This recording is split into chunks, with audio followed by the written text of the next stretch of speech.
వారికి సమయాన్ని అప్పగించేస్తున్నాను. అందరూ కూడా చప్పట్లు కొట్టి వారిని ఆహ్వానించినట్లయితే వారికి సమయాన్ని అప్పగిస్తున్నాను.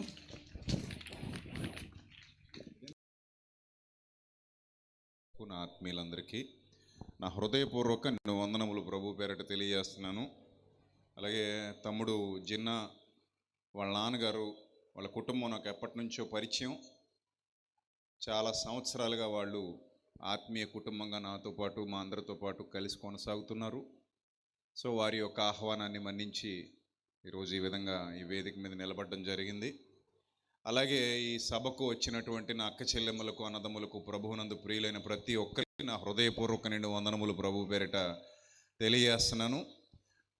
గత 3 రోజులుగా చాలా విలువైన విషయాలు వింటూ వస్తున్నారు మీరు. మొదటి రోజు పోస్టర్లో మనం చూసినట్టుగా రవికుమార్ గారు అన్నయ్య చాలా విలువైన విషయాలు మీతో పంచుకుని ఉంటారు. అలాగే రెండో రోజు సాగర్ అన్న మరికొన్ని విలువైన విషయాలు మీతో పంచుకుని ఉంటారు. మూడో రోజు నిన్న పాల్సన్ అన్న మరికొన్ని విలువైన సంగతులు మీతో పంచుకుని ఉంటారు. ముగ్గురు కూడా సత్యవాక్యాన్ని ఉపదేశించేవారు కనుక చాలా లోతైన సంగతులు, ఆత్మీయ అర్థాలతో కూడినటువంటి మాటలు మీకు ఉపదేశించారని నేను బలంగా నమ్ముతున్నాను. ఈ 4వ రోజు దేవుడు నాకు చక్కటి అవకాశం ఇచ్చారు ఈ వేదిక మీద మీతో మాట్లాడడానికి. నేను కూడా మరికొన్ని లోతైన సంగతులు గ్రంథంలో నుండి మీతో పంచుకుంటాను. కొంచెం శ్రద్ధగా జాగ్రత్తగా వినాలని మీ అందరికీ ప్రేమపూర్వకంగా మనవి చేస్తున్నాను. ఈరోజు కొంచెం కారం మసాలా ఎక్కువ ఉంటే ఉండొచ్చు, అది నా చేతుల్లో లేదు. సో కాబట్టి వాక్యాన్ని వినేటప్పుడు చాలా జాగ్రత్తగా హృదయాన్ని అలాగే కేంద్రీకృతం చేసి దేవుని మాట మీద, బండ మీద చాకలి బట్టలు ఉతికేటప్పుడు ఆ బండకి బట్టకి మధ్యలో ఏం జరుగుద్దో వాక్యోపదేశం చేసేటప్పుడు వాక్యానికి విశ్వాసకి మధ్యలో అదే జరగాలి. అర్థమైందా? బండకి బట్టకి మధ్య జరిగే ప్రాసెస్లో ఏం పోవాలి? బయటికి మురికి పోవాలి. వాక్యానికి విశ్వాసకి మధ్య అదే ప్రాసెస్ జరుగుతున్నప్పుడు మనలో నుండి కూడా ఏం బయటికి పోవాలి? మురికి పోవాలి. హృదయానికి పట్టిన మురికి పోవాలి. అందుకే మనం వాక్యం దగ్గరకు వచ్చి కూర్చోవాలి. ఎందుకంటే మన హృదయం చాలా స్వచ్ఛమైంది. ఎప్పటికప్పుడు అందులో మురికి పడతానే ఉంటుంది. మురికి పట్టని హృదయం అంటూ లేదు. హృదయం అన్నిటికంటే మోసకరమైంది, అది ఘోరమైన వ్యాధి గలది. దానిలో నిత్యం మురికి పడతానే ఉంటుంది. మురికి పడతా అసూయ అనే మురికి పడద్ది, మూర్ఖత్వం అనే మురికి పడద్ది, ద్వేషం అనే మురికి పడద్ది, మతోన్మాదం అనే మురికి పడద్ది, దుర్మార్గం, అబద్ధం, అజ్ఞానం, నరహత్య, దొంగతనం, వ్యభిచారం, మోసం, కల్మషం, కపటం, మత్తతలు, అల్లరితో కూడిన ఆటపాటలు, రకరకాల మురికి మన హృదయం మీద నిరంతరం పడతానే ఉంటుంది. మరి పడుతున్న మురికిని అలానే ఉంచుకున్నావు అనుకో, ఎలా అవుతావు? కొన్నాళ్ళకి కొండంటి గుడ్లగా అయిపోతావు. దాన్ని ఎప్పటికప్పుడు ఏం చేయాలి? మసిగుడ్డ అయిపోకుండా చక్కగా ఉతుక్కొని శుభ్రంగా ఆరబెట్టుకొని నీట్గా ఎప్పటికప్పుడు క్లీన్గా ఉంచుకోవాలి. దేవుని వాక్యం మానవుల హృదయాలను కడిగేటువంటి సబ్బు వంటిది. మానవ హృదయాలను శుద్ధీకరించే ఔషధం వంటిది. అలాంటి ఔషధాన్ని దేవుడు మనకి ఉచితంగా అనుగ్రహించారు. దాన్ని జాగ్రత్తగా చూచుకొనుట చేతనే తమ నడతను ఏం చేసుకుంటారంట? శుద్ధి చేసుకుంటారంట. అంటే యవనస్తులు మాత్రమే కాదు, అక్కడ ఆ వచనంలో యవనస్తులు దేని చేత తమ నడతను శుద్ధిపరుచుకుందురు అని ఉంటుంది. నీ వాక్యమును బట్టి దానిని జాగ్రత్తగా చూచుకొనుట చేతనే కదా అంటాడు. అంత మాత్రాన ఆ వాక్యం యవనస్తులకు మాత్రమే శుద్ధి కలుగు చేసేదని కాదు. అక్కడ యవనస్తుల గురించి ప్రస్తావించాడు. కానీ మానవులందరికీ, అన్ని వయస్సుల వారికి, అది వృద్ధులైనా, పెద్దలైనా, బాలురైనా, యుక్త వయస్సులో ఉన్నవారైనా, ఎవరైనా సరే దేవుని వాక్యంతో తమ హృదయాలను శుద్ధిపరుచుకోవడం అనేది ఖచ్చితంగా జరగాల్సినటువంటి విషయం. మీరందరూ సిద్ధంగా ఉన్నారా? మరి దానికి సిద్ధంగా ఉన్నారా? క్రైస్తవ సభలకున్న ప్రత్యేకత ఏమిటంటే, నేను చాలా గర్వంగా తలెత్తుకుని చెప్తాను. క్రైస్తవ సభలకున్న ప్రత్యేకత ఏమిటంటే, శుద్ధి చేసుకునే అవకాశం ఉంటుంది. ప్రతి క్రైస్తవ సభలో ప్రకటించేవాడు సత్యవంతుడైతే, జ్ఞానవంతుడైతే, వాక్యం తెలిసిన వాడైతే, సత్యం ఎరిగిన వాడైతే ప్రతి సభలో కడిగి పంపిస్తారు. కడిగే పంపిస్తారు. మిమ్మల్ని ఇక్కడ గంతులేపించి, అరుపులు అరిపించి, ఎంజాయ్ చేయించి, చెమటలు పట్టేలాగా రింబోలా డింబోలా డ్యాన్సులు ఆడించి, హడావుడి చేయించి పంపిస్తే అది అసలు భక్తి సభ కాదు. భక్తి సభ పేరిట, దేవుని పేరిట ఒక కార్యక్రమం జరుగుతుందంటే పరివర్తన రావాలి, ప్రజల్లో వివేకాన్ని పెంచాలి, ప్రజల్లో జ్ఞానాన్ని పెంచాలి, ప్రజల్లో చైతన్యాన్ని పెంచాలి. అది దేవుని సభ అంటే. కానీ భక్తులు వచ్చారు, బాగా ఎంజాయ్ చేశారు, డబ్బులు సల్లి వెళ్ళిపోయారంటే దరిద్రపు కొట్టి జీవితం అన్నమాట అది. భక్తులు వచ్చారు, డ్యాన్సులు ఆడుకుని వెళ్ళిపోయారంటే చండాలపు జీవితం అన్నమాట అది. భక్తులు వచ్చారు, అల్లరి చేసి వెళ్ళిపోయారంటే అది ఒక నీచమైన జీవితం, పరివర్తన లేని జీవితం. అది అసలు భక్తే కాదు, ఆ భక్తే కాదు. భక్తులు వచ్చారు, తాగి తందనాలు ఆడి ఎంజాయ్ చేసి వెళ్ళారంటే అది భక్తే కాదు. అది ఉన్మాద సంబంధమైన భావజాలం కలిగినటువంటి వ్యక్తుల్లో కనబడద్ది. కానీ క్రైస్తవ సభలు సత్యం ఎరిగిన వాళ్ళైతే, మళ్ళీ నొక్కి నొక్కి చెప్తున్నా, అసత్యంలో ఉన్న వాళ్ళైతే వాళ్ళు అలాగే వ్యవహరిస్తారనుకోండి, అందులో పెద్ద తేడా లేదు. కానీ సత్యం ఎరిగిన ప్రతి వ్యక్తి ఈ సభల ద్వారా ఆ మనుషుల మనసుల్లో ఉన్న కల్మషాన్ని కడిగే ప్రయత్నం చేస్తారు. అలా కల్మషాన్ని కడిగే ఒకే ఒక్క డిటర్జెంట్ పౌడర్ ఏదైనా ఉంది అంటే అదేమిటి? వాక్యం. అందుకే మనం మారిన తర్వాత, అంటే ఉతకబడిన తర్వాత జనాలు అవాక్ అవుతారు. అవాక్ అయ్యారా అంటాడు కదా, టీవీలో అడ్వర్టైజ్మెంట్ చూపిస్తాడు మీకు. ఆ తెలుపు చూసి ఏమయ్యారు? అవాక్ అయ్యారా అంటాడు కదా. అలాగ మన బ్రతుకులు చూసి అవాక్ అయ్యేలాగా మనల్ని శుద్ధీకరించేది దేవుని వాక్యం. అలాగ దేవుని వాక్యంతో కడగబడాలి, అలా దేవుని వాక్యంతో శుద్ధి చేయబడాలి, అలా దేవుని వాక్యంతో మనలో ఉన్న ప్రతి కల్మషాన్ని బయటికి నెట్టివేసుకోవాలి. అలాగ తయారైన వారు ధన్యులు, అలా దేవుని ఎదుట నిలబడిన వారు ధన్యులు. It's a process. ఇది ప్రాసెస్. ఇది అంటే మీరు అడగొచ్చు, ఒకసారి దేవుని వాక్యం వింటే శుద్ధ అయిపోతావా అని అడగొచ్చు. ఒకసారి దేవుని వాక్యం వింటే శుద్ధము. హాస్పిటల్కి వెళ్ళిన రోజే, జాయిన్ అయిన రోజే డిశ్చార్జ్ అయిపోతారా?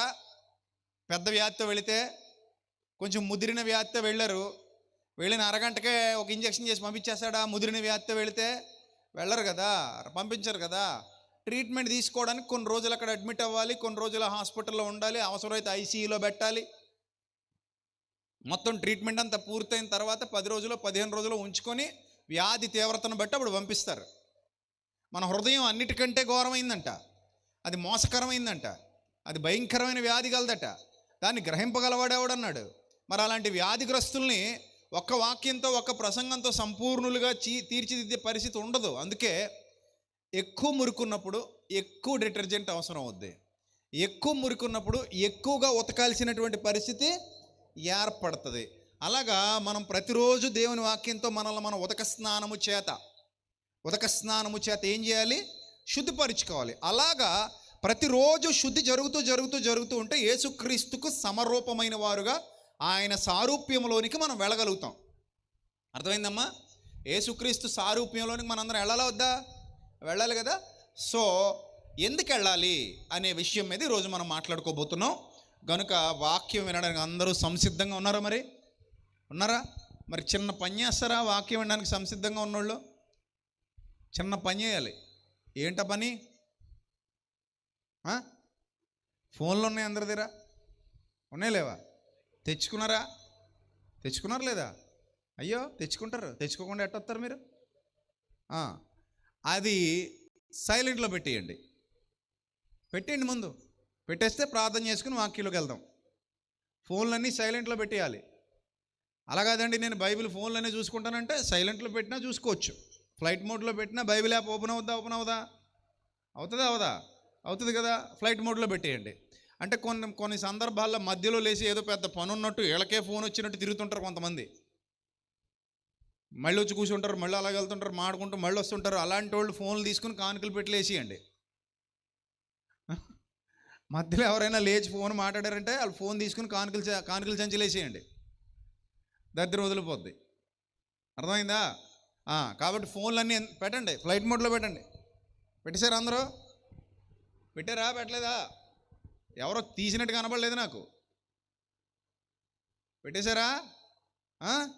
Can I start? ఏమా సరే, అయితే ప్రార్థన చేసుకుందాం. అందరూ తల్ల వంచండి. మహాపరిశుద్ధుడు అయిన మా కన్న తండ్రి, మహోన్నతుడ, దయగల దేవ, కృపగల ప్రభువా, మీ పవిత్ర నామానికి స్తుతులు స్తోత్రాలు చెల్లిస్తున్నాం. ఈ ముగింపు సభలో ముగింపు మాటలుగా విలువైన మీ జ్ఞాన సంగతులు వినడానికి మీరు మాకు ఇచ్చినటువంటి గొప్పదైన అవకాశాన్ని బట్టి ఏమిచ్చి మీ రుణం తీర్చుకోగలం తండ్రి. ప్రభువా, ఇక్కడ ఉన్నటువంటి నా తమ్ముళ్ళు, అన్నలు, సేవకులు వారందరూ ఏకమై ఈ తోకాడ ప్రాంతంలో విలువైన మీ జ్ఞాన సంగతులు వినిపింపజేయడానికి చక్కటి సభను నిర్వహిస్తున్నారు. ఈ 3 రోజులు కూడా మీరు ఘనంగా మీ సేవకుల్ని వాడుకున్నారు, చక్కటి సంగతులు ఇక్కడ తెలియజేశారు. అలాగే 4వ దినంలో కూడా తండ్రి విలువైన మీ మాటలు మీ సేవకునిగా ఇక్కడ నిలబడి ప్రకటిస్తూ ఉండగా మీ సహాయం అనుగ్రహించండి. జ్ఞానము చేత, వివేకము చేత పిల్లల్ని నింపండి. వారు విని విడిచిపెట్టే గుంపులో గాక విన్న వాక్యమును అనుసరించి జీవించగలిగే భాగ్యాన్ని ప్రసాదించమని, సమస్త ఘనత, మహిమ, ప్రభావములు మీకు మాత్రమే చెల్లిస్తూ మా కొరకు రానియున్న ప్రభు అయిన క్రీస్తు పేరిట ఈ ప్రార్థన మనవులు సమర్పించి మీ వద్ద నుండి తిరిగి పరలోకపు జవాబు పొందుకుంటున్నాం మా కన్న తండ్రి. ఆమెన్.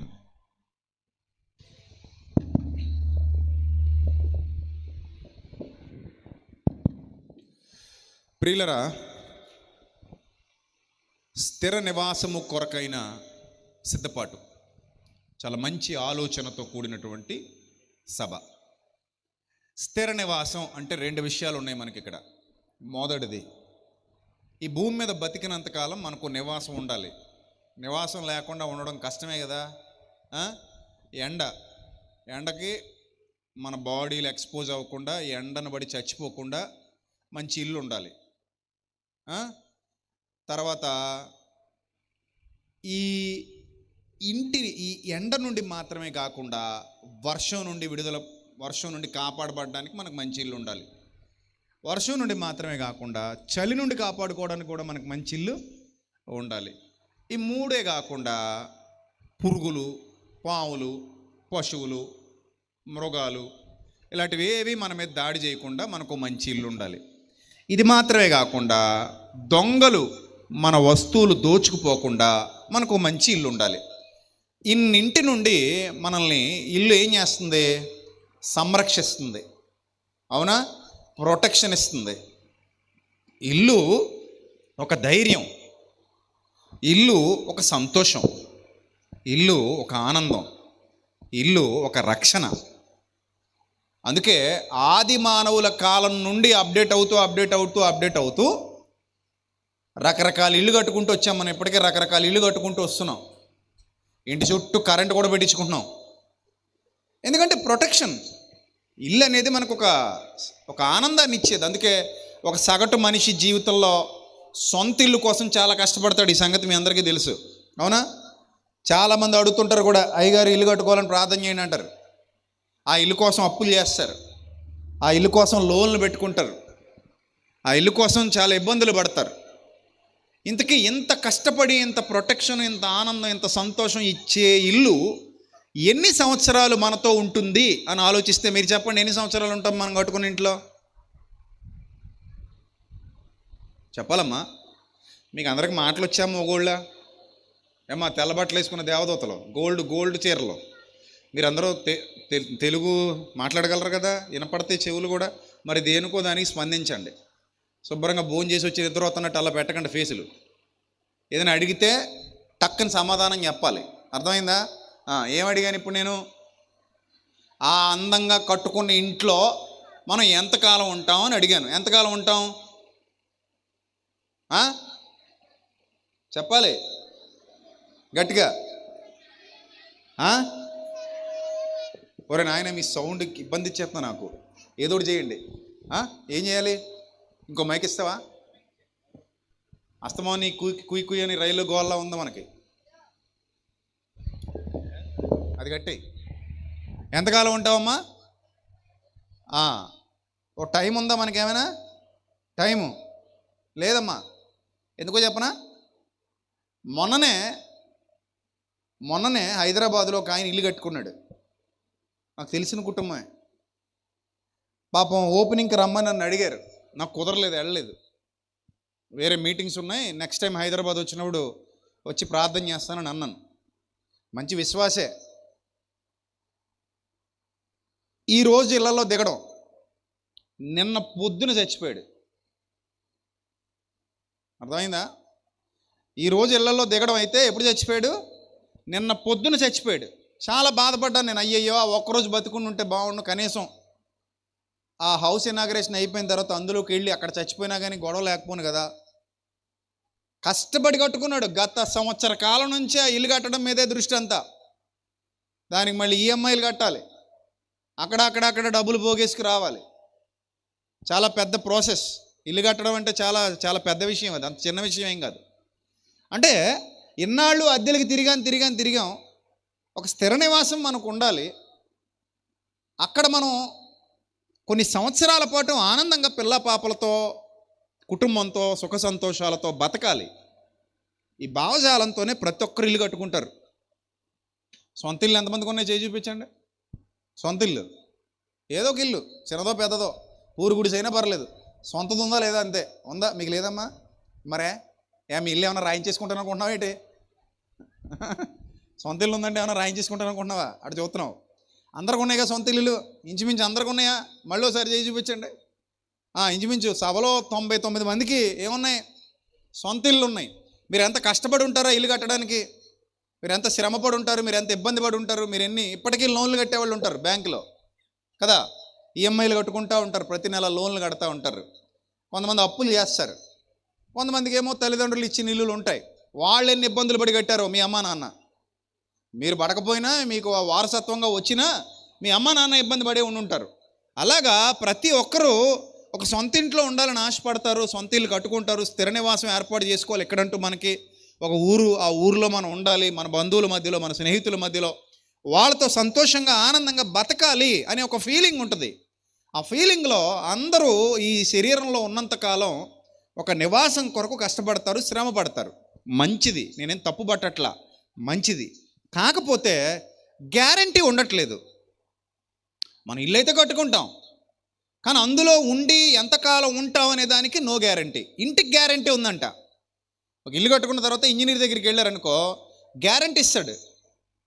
ఈ సిమెంట్ వాడారా, ఈ ఐరన్ వాడారా, ఈ ఇంత నాణ్యంగా ఇంటిని కట్టారా, నేను చెప్పినట్టుగానే మేస్త్రి అన్ని కొలతలతో సమపాళ్లలో ఇల్లు కట్టాడా, ఒకవేళ అలా కడితే ఈ ఇంటి ఆయుష్ 70 సంవత్సరాలు లేదా 100 సంవత్సరాలు. ఆ భూమికి ఉన్న సారాన్ని బట్టి ఇంజనీరు కొలతలు వేసి దానికి ఒక ఆయుష్ నిర్ణయిస్తాడు. ఆ ఇంటికి ఒక ఆయుష్ ఉంటుంది, ఆయుష్ నిర్ణయిస్తాడు. ఆ ఆయుష్ కాలం ఉన్నంత వరకు ఆ ఇల్లు పటిష్టంగా ఉంటుంది. కానీ ఇక్కడ నిర్ణయించలేనిది ఎవరికంటే మనకి. మనకి. ఎందుకంటే మనం ఎంతకాలం ఆ ఇంట్లో ఉంటామన్నది ఎవరు చెప్పలేరు, ఎవరు గ్యారంటీ కూడా ఇవ్వలేరు, ఎవరు రాసి ఇవ్వలేరు.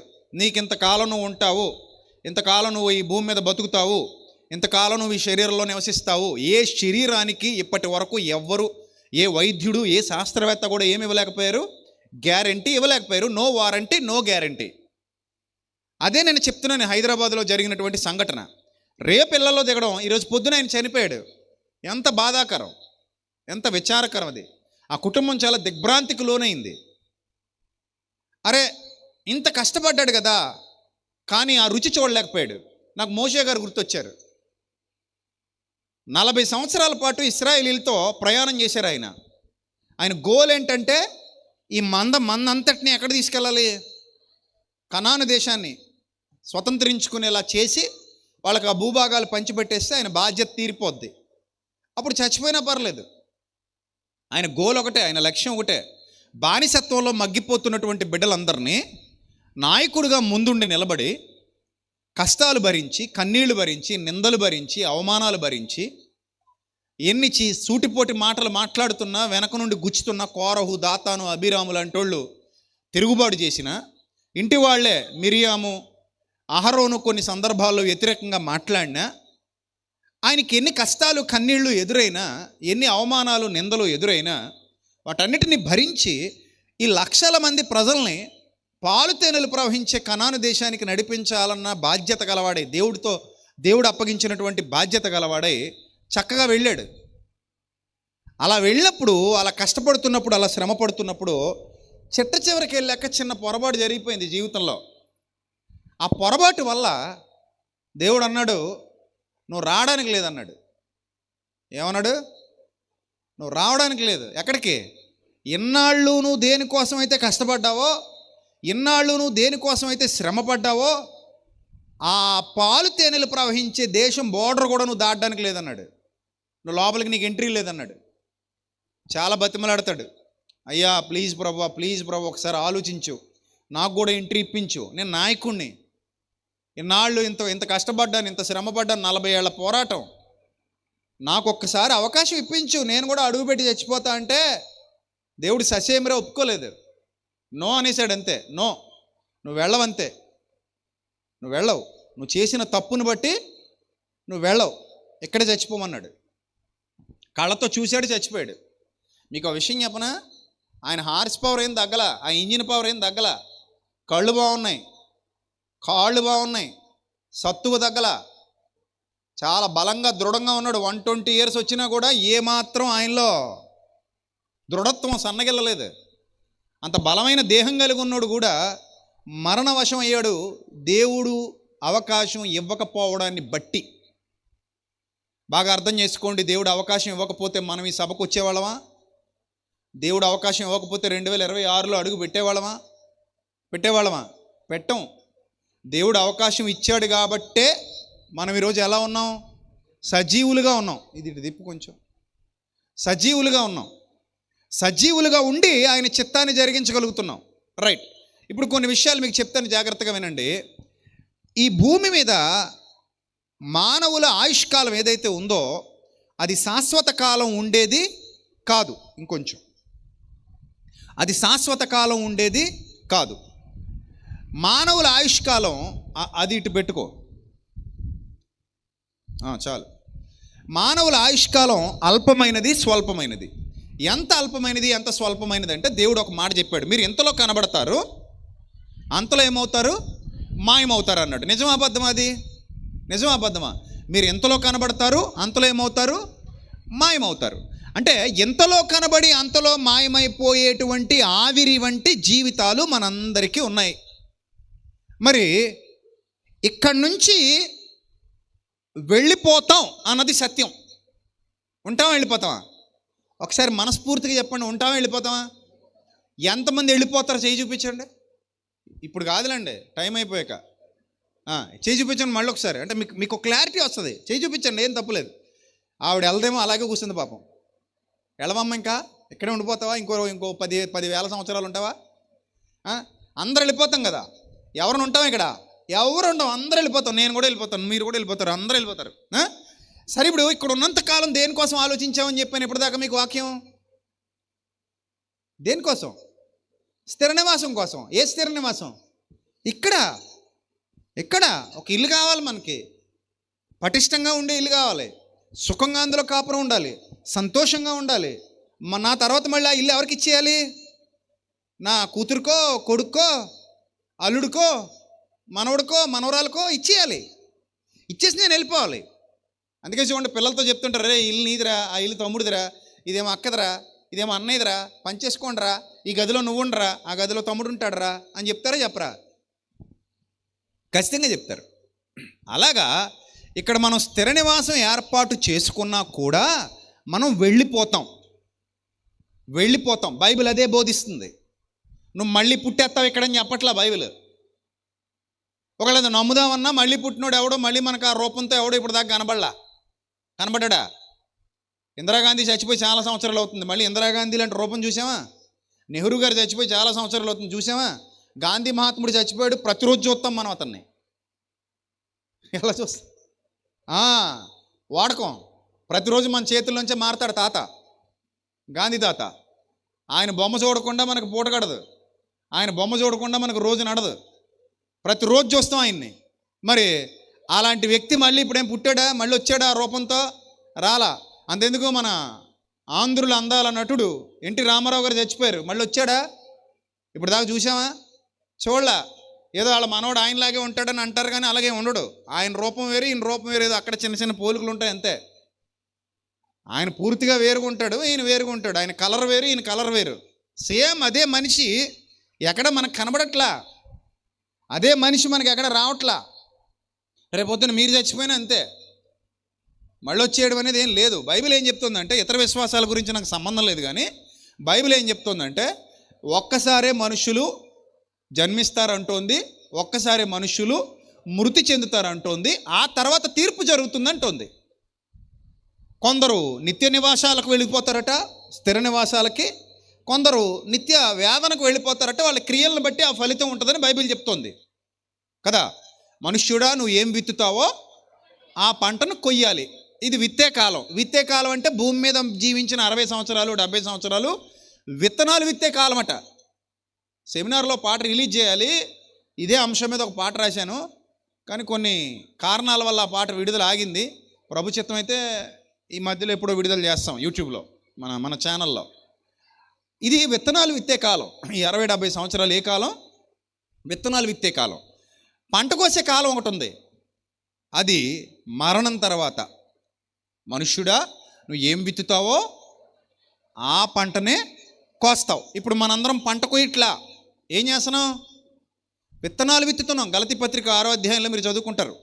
మనుష్యుడా, నువ్వు ఏం విత్తుతావో ఆ పంటనే కోస్తావు.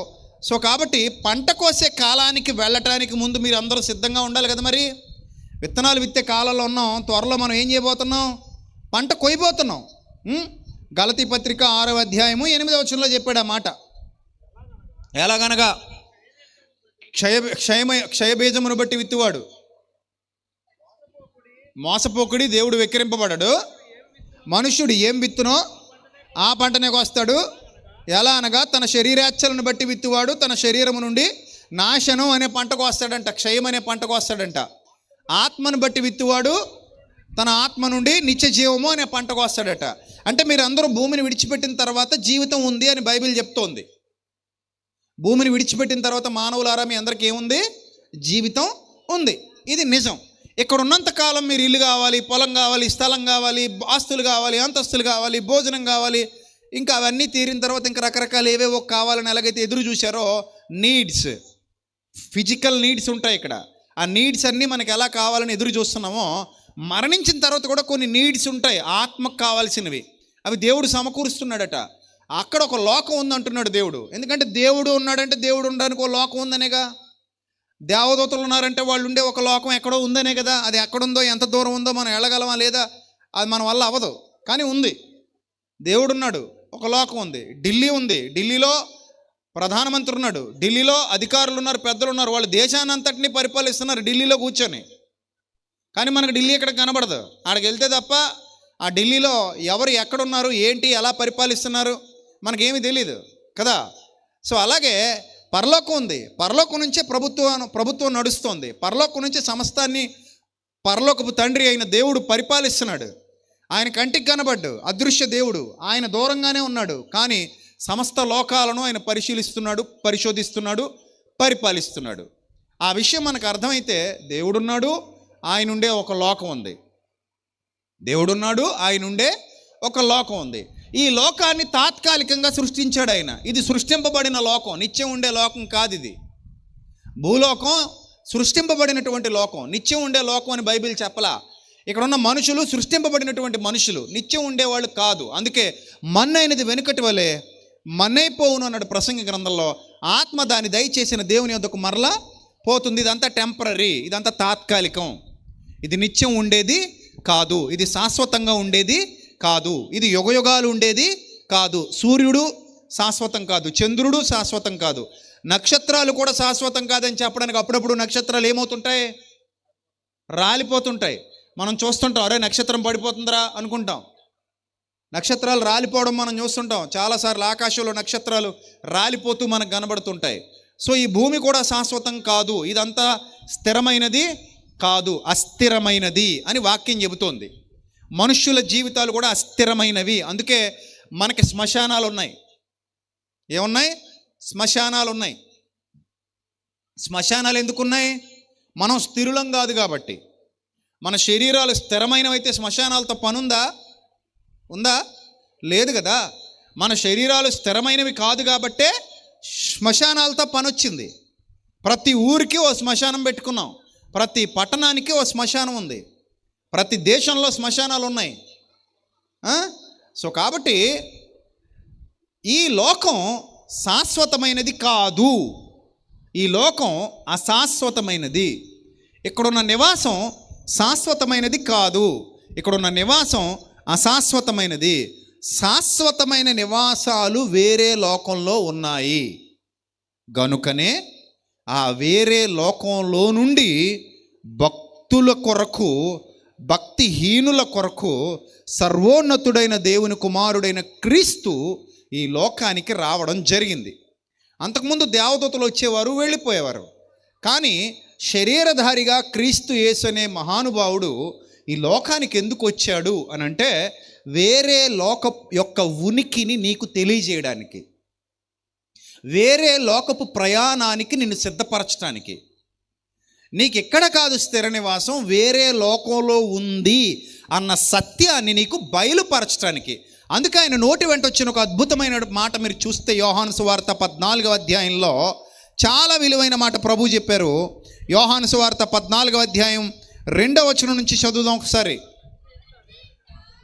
యోహాను సువార్త 14వ అధ్యాయం 2వ వచనం తీశారు అందరూ? తీశారు కదా? చూడండి. నా తండ్రి ఇంట అనేక నివాసములు కలవు అన్నాడు. నా తండ్రి ఇంట అనేక నివాసములు కలవు, లేని ఎడల మీతో చెప్పుదును.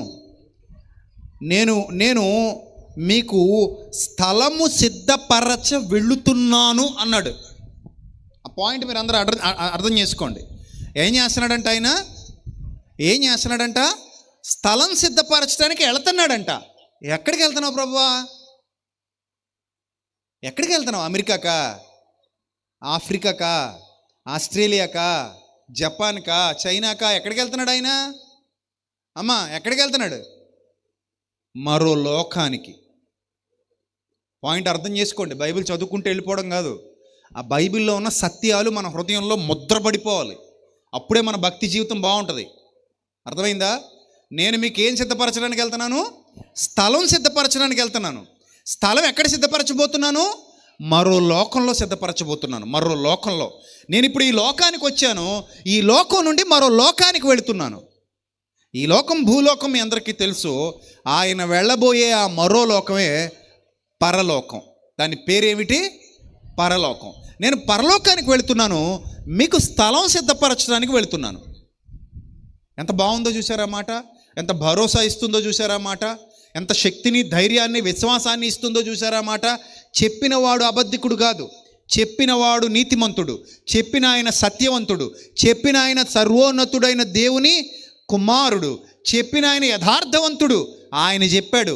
ఆయన నోట ఏ కపటము ఏనాడు కనబడలేదు. ఆయన నోట ఏనాడు ఏ అబద్ధము రాలేదు. ఆయన పవిత్రుడు, పరిశుద్ధుడు, నిర్దోషి, నిష్కల్మషుడు, పాపులలో చేరక ప్రత్యేకమైన జీవితాన్ని జీవించిన ఏకైక మహా దివ్య పురుషుడు సర్వోన్నతుడైన క్రీస్తు. ఆయన లాంటి వాడు నేటి వరకు భూమి మీద ఎవడు పుట్టలేదు, భవిష్యత్తులో ఎవడు పుట్టజాలడు. అలాంటి శక్తివంతుడు యేసుక్రీస్తు. ఆయన చెప్పాడు, నాయన నేను మీకోసం స్థలం సిద్ధపరచడానికి వెళుతున్నానని. అంటే ఈ నివాసం మీకు స్థిరమైనది కాదు. ఇక్కడున్న నివాసం ఏదైతే ఉందో ఇది మీకు స్థిరమైనది కాదు. స్థిరమైన నివాసం మీకు వేరే చోటు ఉంది. దాన్ని మీకు ఇవ్వడానికి నేను వెళుతున్నాను అన్నాడు యేసు ప్రభు. అర్థమైంది కదా మీకు? తర్వాత చదువుదాం.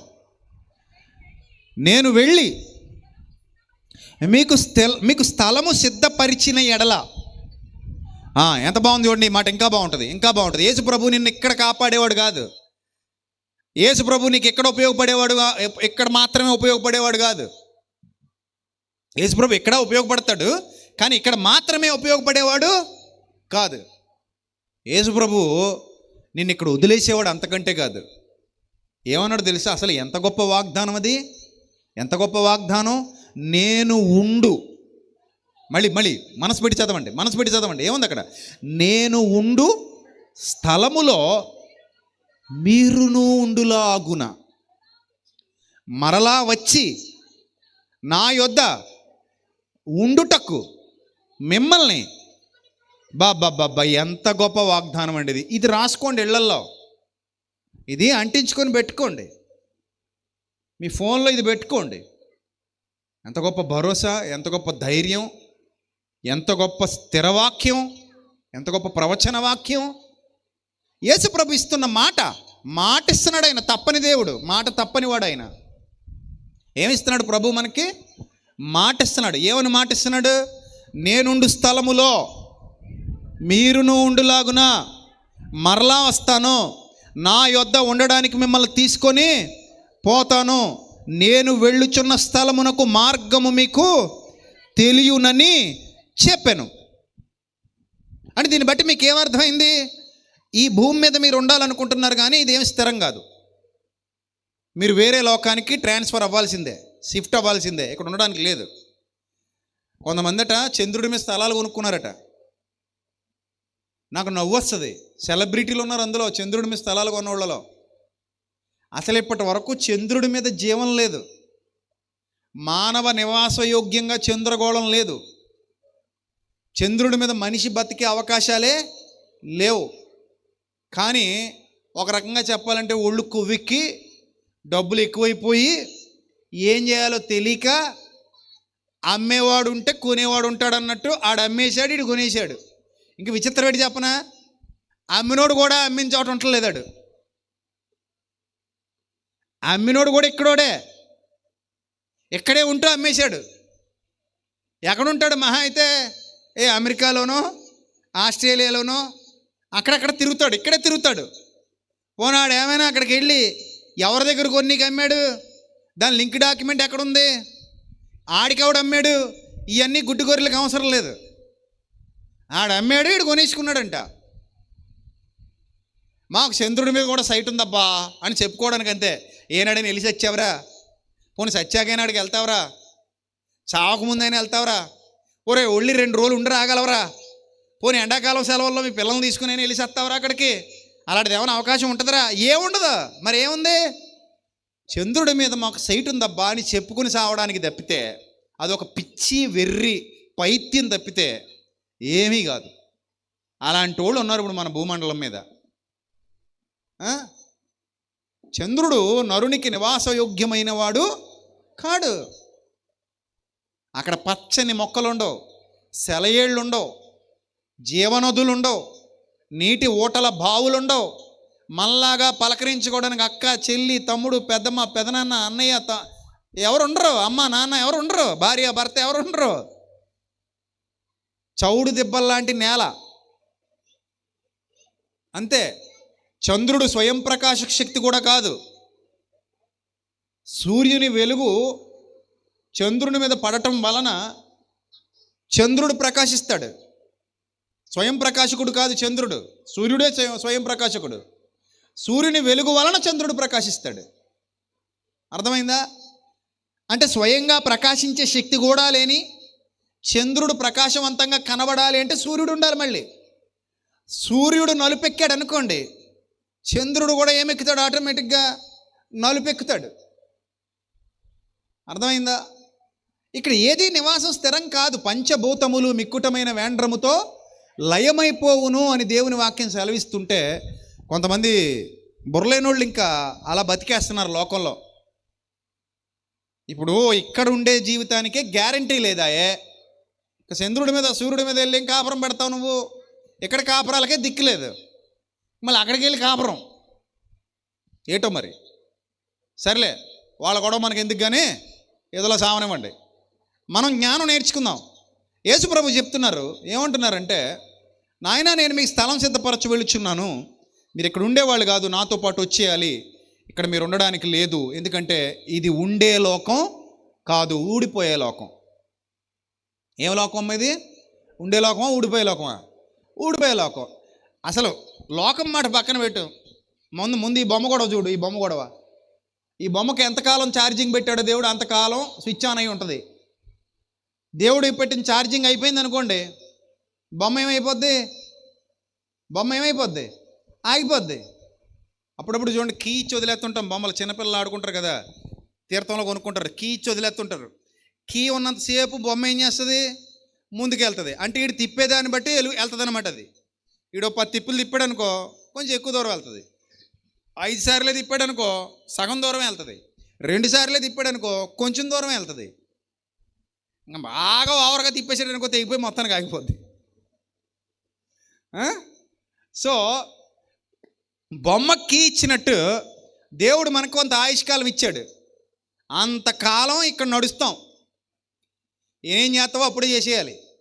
కీ ఉన్నంతకాలమే చేయాలి. నువ్వు ఏం చేసినా, నువ్వు మంచి చేసినా చెడు చేసినా, హుందాగా బతికినా చండాలంగా బతికినా ఆ కీ ఉన్నంతకాలమే. అర్థమైందా? కీ దేవుడిచ్చిన కీ అయిపోయింది అనుకో, ఎక్కడుంటే అక్కడ ఏమైపోవాలి, ఆగిపోవాలి, వెళ్ళిపోవాలి. సో కాబట్టి ఇక్కడ మనం శాశ్వత కాలం ఉండడానికి రాలేదు అన్న సత్యాన్ని యేసు ప్రభు చెప్పకనే చెప్పారు. అప్పుడు తోమ అడుగుతున్నాడంట, ఏమని? అందుకు తోమ, ప్రభువా ఎక్కడికి వెళ్ళుచున్నావో మాకు తెలీదే. నువ్వు ఎక్కడికి వెళుతున్నావో మాకు తెలియదు కదా, ఆ మార్గం ఎలాగూ తెలియనని ఆయనను అడగగా, అప్పుడు ప్రభు అన్నారు, నేనే మార్గము అన్నారు. ఇది చాలామందికి నచ్చలేదట, అలాగ అనకూడదు అంటున్నారట. నేనే మార్గం అంటే అనకూడదు అంటున్నారట. ఇప్పుడు ఎంత మూర్ఖులు, ఎంత మత ఉన్మాదంతో రగిలిపోతున్నారంటే, యేసు ప్రభు సత్యం చెప్పాడు. సత్యాన్ని స్వీకరించే మనసు మనకు ఉండాలి, తృణీకరించకూడదు.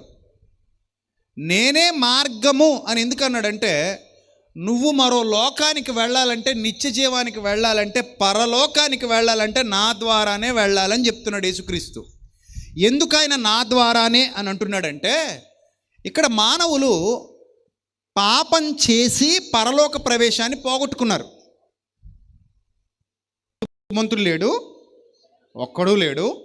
అందరూ పాపం చేసి దేవుడు అనుగ్రహించే మహిమను పొందలేకపోయారు.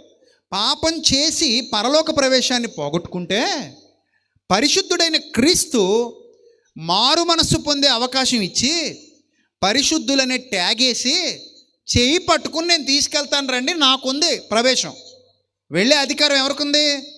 నాకుంది. నేను ఎవరిని తీసుకెళ్ళాలనుకుంటానో వాళ్ళని తీసుకెళ్ళగలను. నువ్వు మారు మనసు పొంది పశ్చాత్తాపం చెంది నా మార్గంలో నడిస్తే నేను క్షమించి నాతో పాటు తీసుకెళ్తానని బంపర్ ఆఫర్ ఇచ్చారు. ఆయన మాత్రమే వెళ్ళగలడు కనుక ఆయన చేయి పట్టుకుని వెళ్ళేవాడు కూడా వెళ్ళగలడు. ఆయన చెయ్యి వదిలేస్తే వెళ్ళలేము. కనుకనే యేసుప్రభు ఏమన్నారు? నేనే మార్గము, నేనే సత్యము, నేనే జీవము అన్నారు. అక్కడ అదే వ్రాయబడింది, నేనే మార్గము, నేనే సత్యము, నేనే జీవము, నా ద్వారానే తప్ప ఎవడును తండ్రి వద్దకు రాడు. I'm the way and I'm the truth and I'm the life అన్నారు ఆయన. I'm the only way.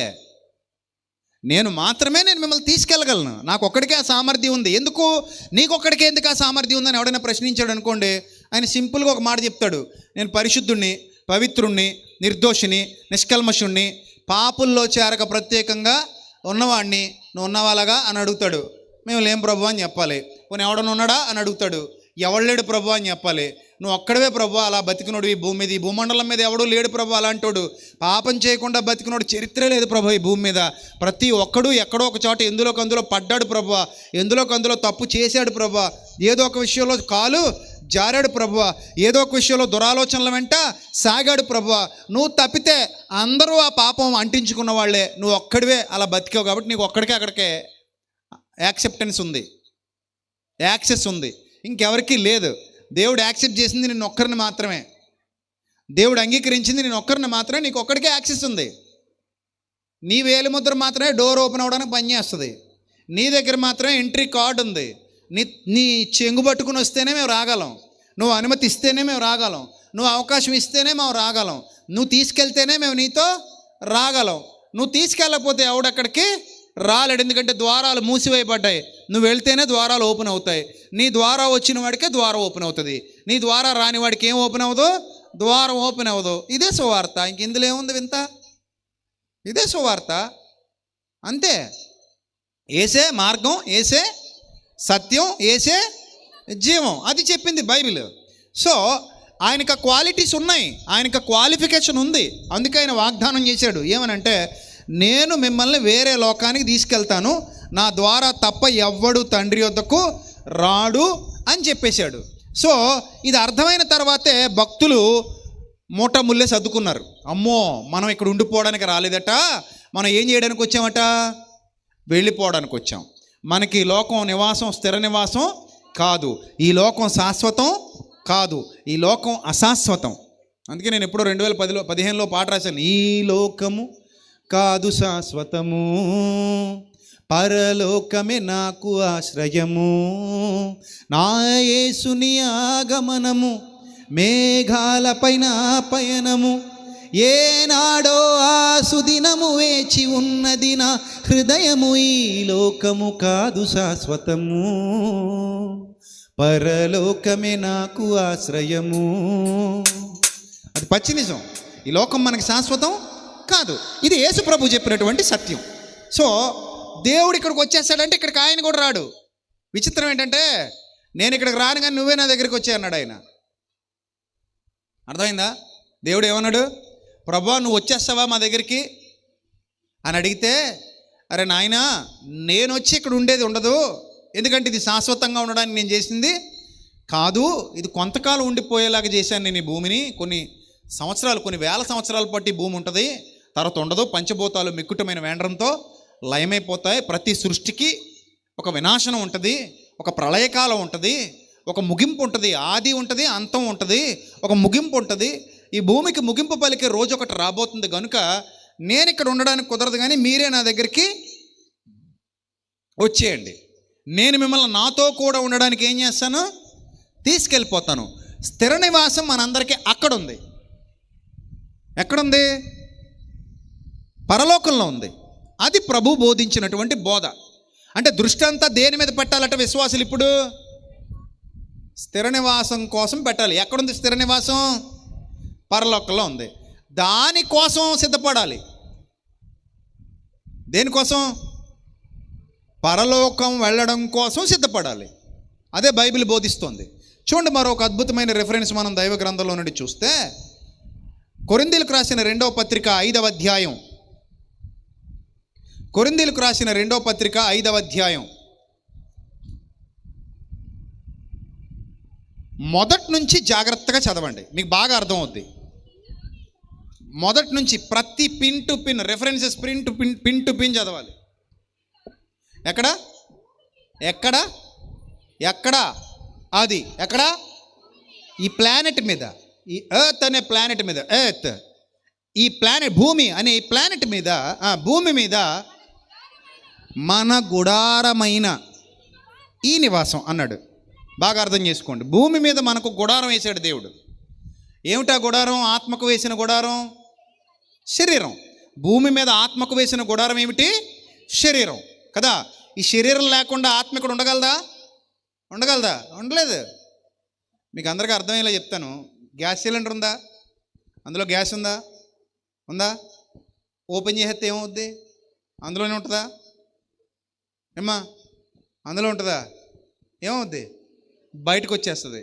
మళ్ళీ ఇదా లోపలికి వచ్చేయంటే వచ్చేద్దా? బయటికి పోయిన దాన్ని ఎలా వెళ్ళావో అలాగే లోపలికి ఎక్కిపో అంటే ఎక్కేద్దా? ఎక్కదు. బయటికి వెళ్ళిపోయిన గ్యాస్ని మళ్ళీ లోపలికి రప్పించగలవా? సిలిండర్లోకి రప్పించగలవా? రప్పించలేవు. అందుకని దాన్ని ఏం చేయాలి? శుభ్రంగా ఏం చేయాలి? లాక్ వేసుకుని పెట్టుకోవాలి, స్విచ్ కట్టేసుకోవాలి. స్విచ్ ఓపెన్ చేసి వదిలేసామనుకో, నీకు ఉపయోగపడదు సరి కదా, బయటికి పోద్ది.